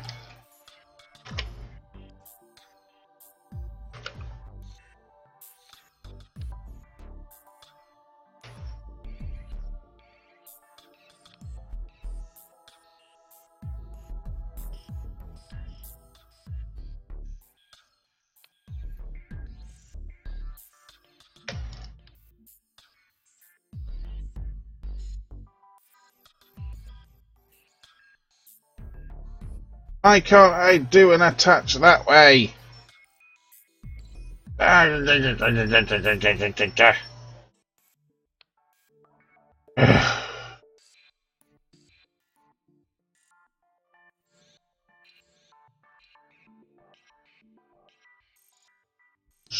Stupid. That's stupid. No.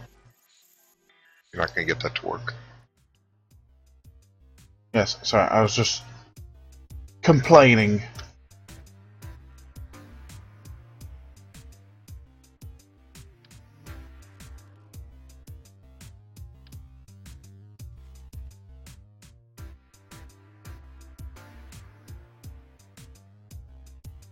I will find a way.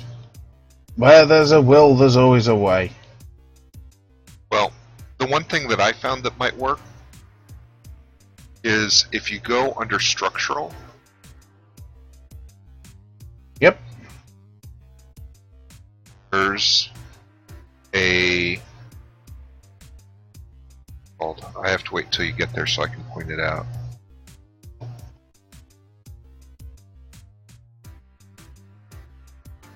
Here. No, it's a long chain with hooks all along the side, on both sides. Be up from the bottom center at it, or is it on the next page? Yes, Pilch, it's me on TeamSpeak. That's AS structural beam. No, that's not it. Hold on, let me pull up a copy so I can find it really quickly. Yeah, everything on mine is in completely different order. Let me have a look at chat here.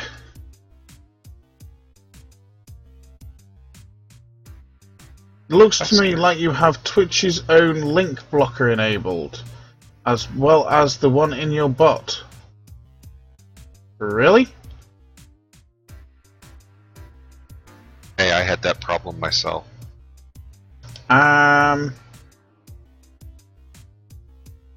Hi Pilch. Can somebody tell me how to turn that off then, please, or how to go and check it? Because I've heard that suggested before and I can't find it anywhere. Thank you for the follow, Pilch. What are we building?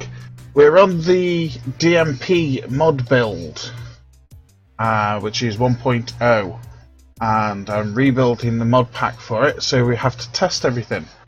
And since MKS OKS has been rejiggled, we need to go and test its functionality. So we're building a temporary thing to go on the grassy area by the side of the runway.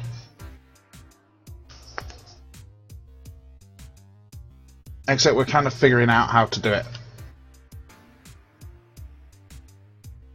Don't need to be in career mode.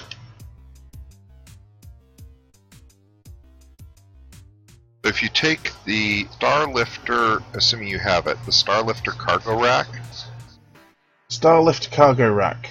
Is that in structural? Yes. Right, hang on. I'm going to go find it.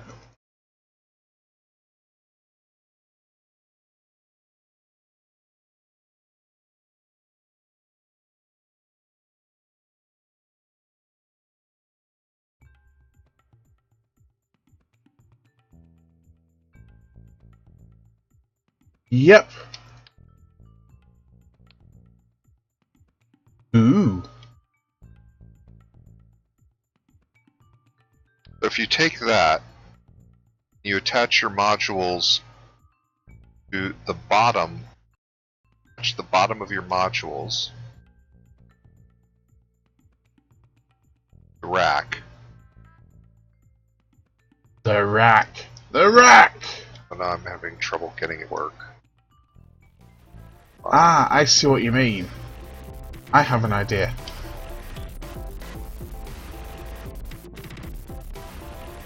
Reason it's not working the way it was the other day for me.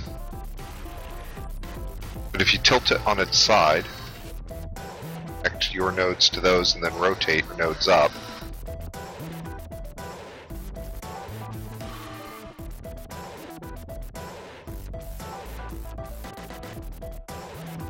Panda! You are welcome to join me on the DMP.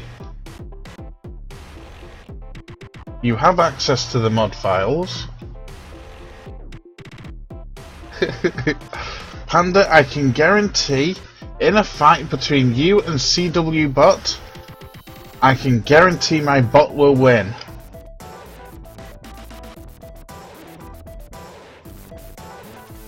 But you are welcome to try. And if you annoy me, you know what will happen. I should point out to everybody in chat that I do know Panda quite well, and anybody else trying to fight with my bot would not survive more than 30 seconds. Yeah, but Panda likes fighting bots for some reason. I think he has a problem with authority. Probably.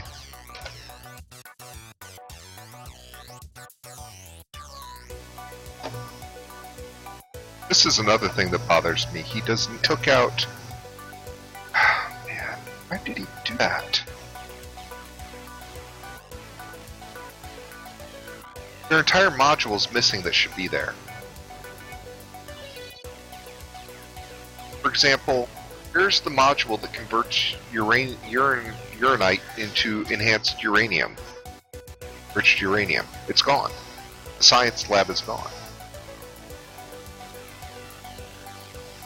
Interesting.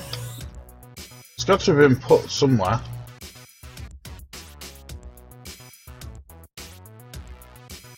But yeah, that's exactly how you have it on your screen is how I had it, and then I put the bottom of each one along the side and the wheels there. Yeah. On Wonderful. either side of it. And the best thing is I can attach radial drills as well. Exactly. And you can even put some storage containers along there. Because most of the storage containers allow you to just slap them on the side. Surface attach, yeah. I've noticed that a lot of people do weird things with the surface attaching, and it's like, why on earth have you done that? You can't refine uranium with the mobile refinery. You can't refine it now, dude. What did you do to us?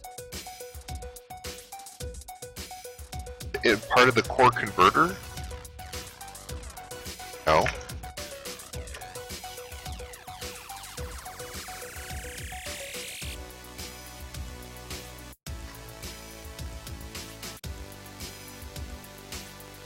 That's a big loss. Not being able to create more uranium. Even though you can drill the resource. You've got resources you can drill that literally have no usage point. And he's got storage containers for them too.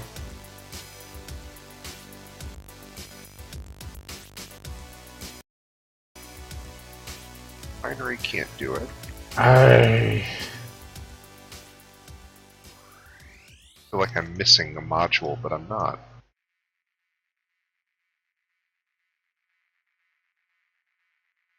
Pioneer module can't do it. What the? So, anyway, oh, yeah, you should be able to put that on the end.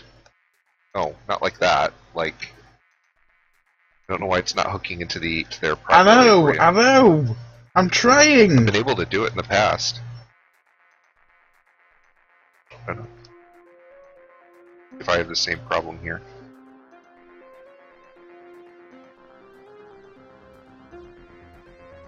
Oh, it's not letting me do that either.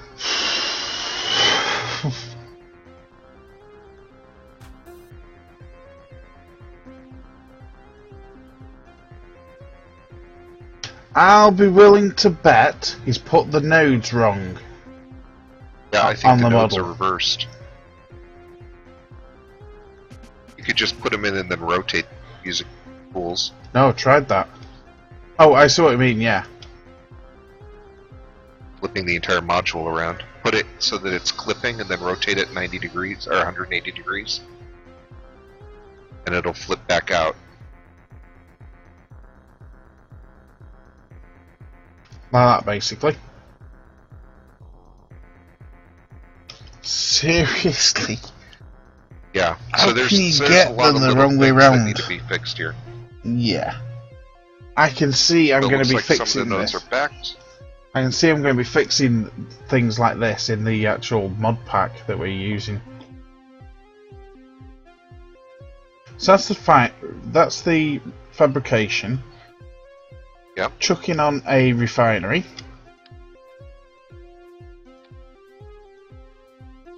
Don't forget you're going to need storage tanks for all these, as these guys don't hold what they refine. Storage tanks. Yeah. I've seen them in here somewhere.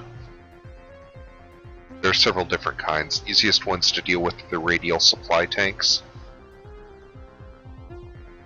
I gotta go back to Obviously studying, or not I'm that not going one. to get this done. I just wanted to give you a heads up on this possible solution, so... Don't forget your power distribution unit. You Yep. need the electricity. Yep, wonderful. Thank you, Oak. Bye-bye.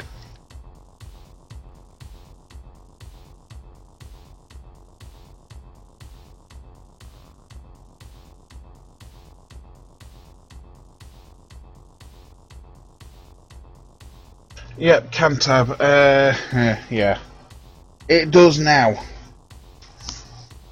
Due to issues with having stuff close together. Right, so we need... I think it was in here.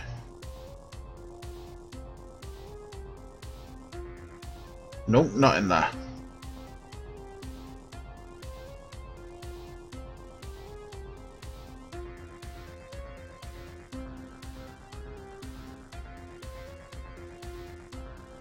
That one.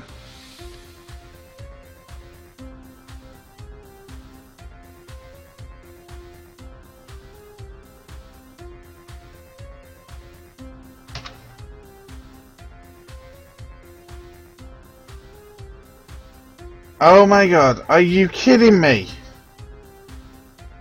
Rover dude, seriously?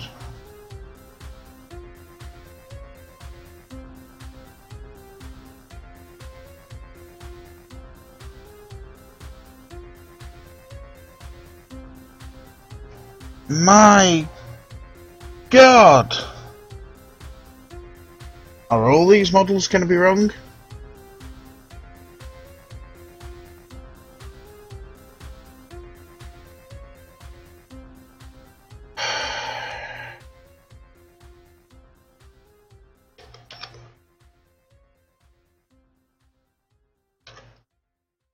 Must do them all by hand. User left your channel.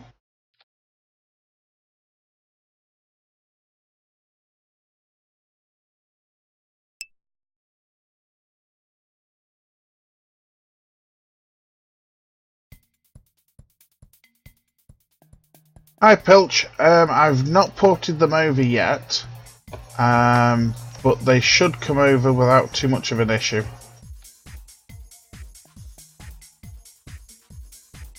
Just as soon as I start porting all the resources that I came up with.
Pilch, I'm using TAC life support right now, and I have.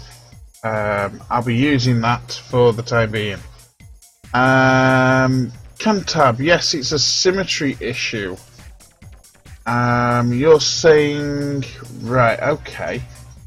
Well, let's try it.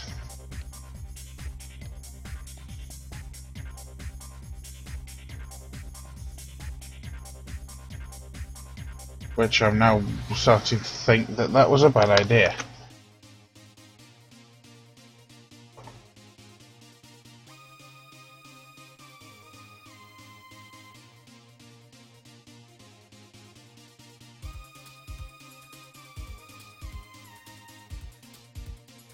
So, if I'm getting you right,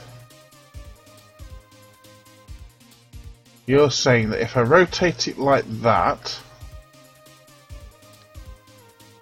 let's get rid of them, and then put the mirror on, yeah.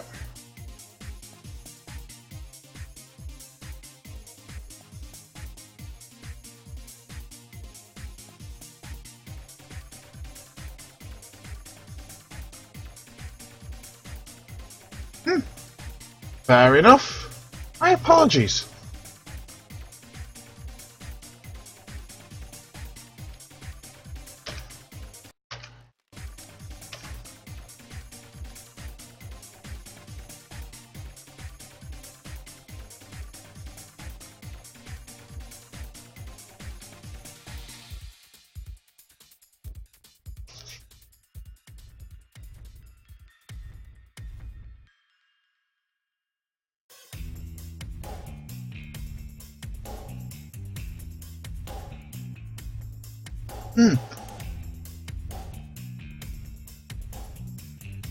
And there I was thinking it was an orientation issue with the model itself.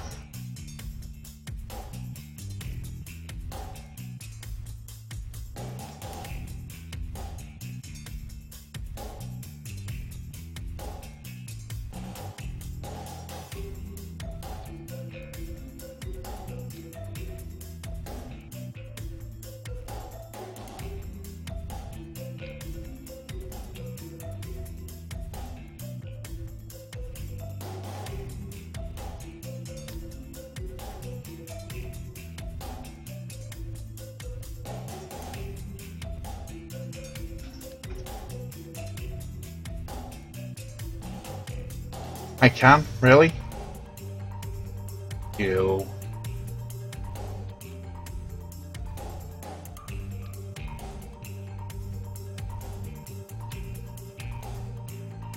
Loads of storage.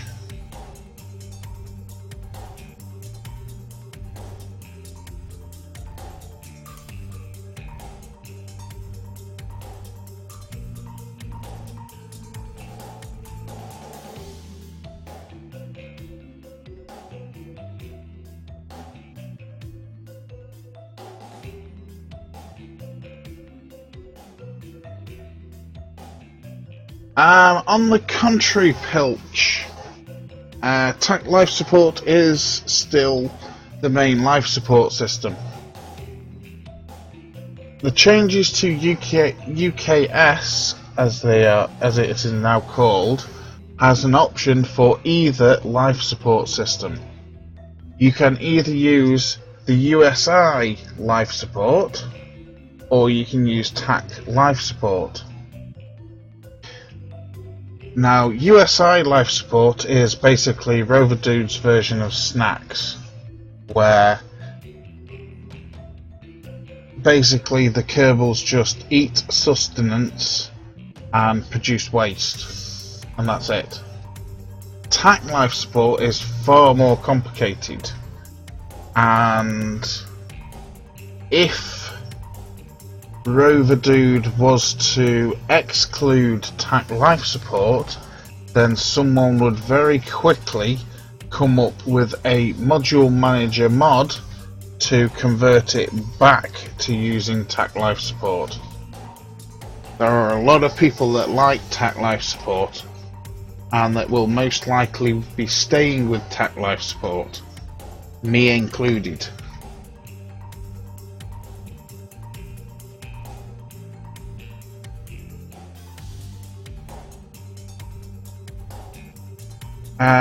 We're getting there, Shirty. We're getting there.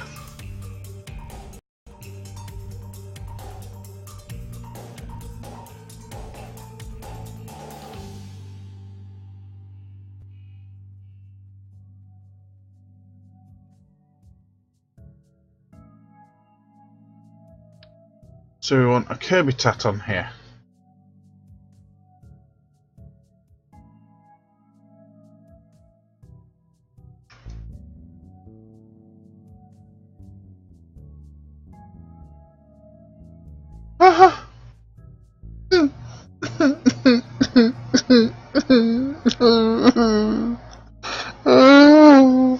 All of the modes are wrong.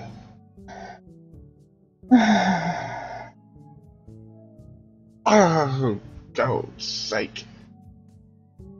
All of the nodes are wrong. Except for that one, that works.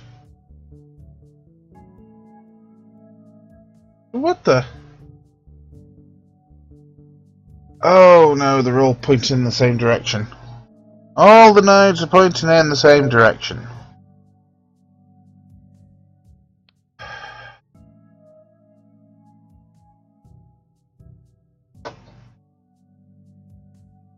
That's fine. I can deal with that. There's a very easy way of dealing with that.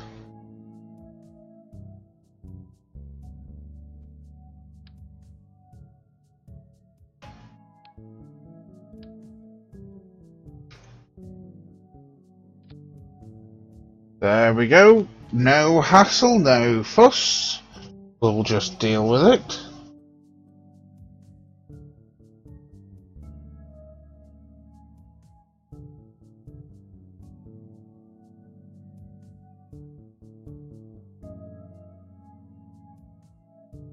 Why would I want to stick wings on it, Cantab? I don't quite understand that one. Do I have a red one? No. Let's chuck a red one on.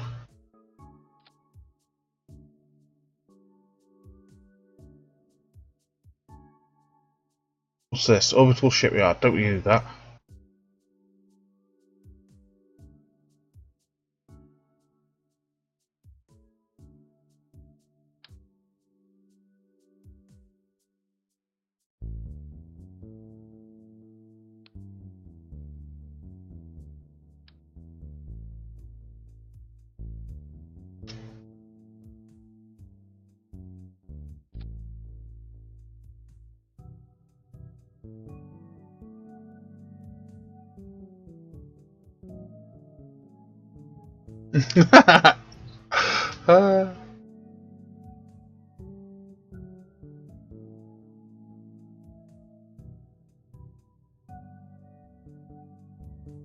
Well, the thing is, though, water and oxygen are used in the game anyway, so really there's only food, which, if you're using some sort of life support, you would have to have something for food.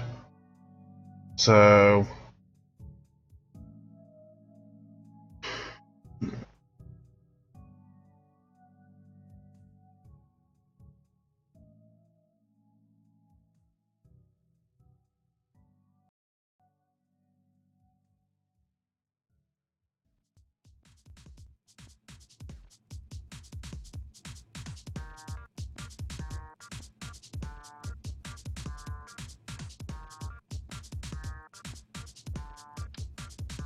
Oak, I think I've found where the command center went.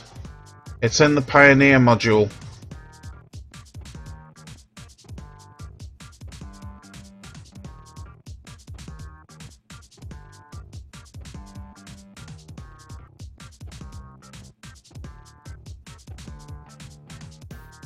But it doesn't look like it converts uranium, or uranite, whatever it's called.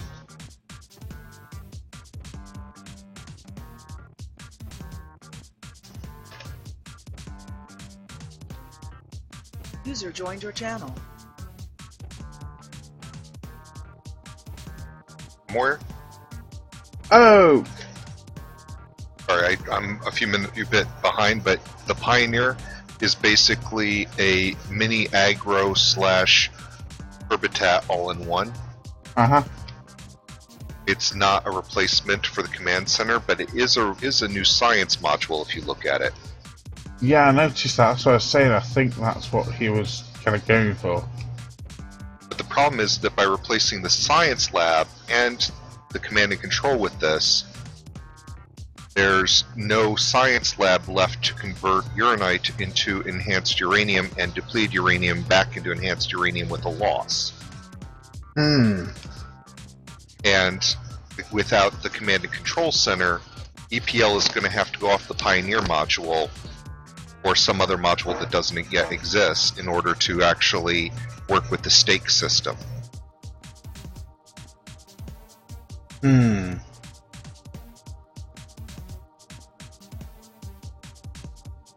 I'm not sure anyone is entirely sure about the efficiency changes.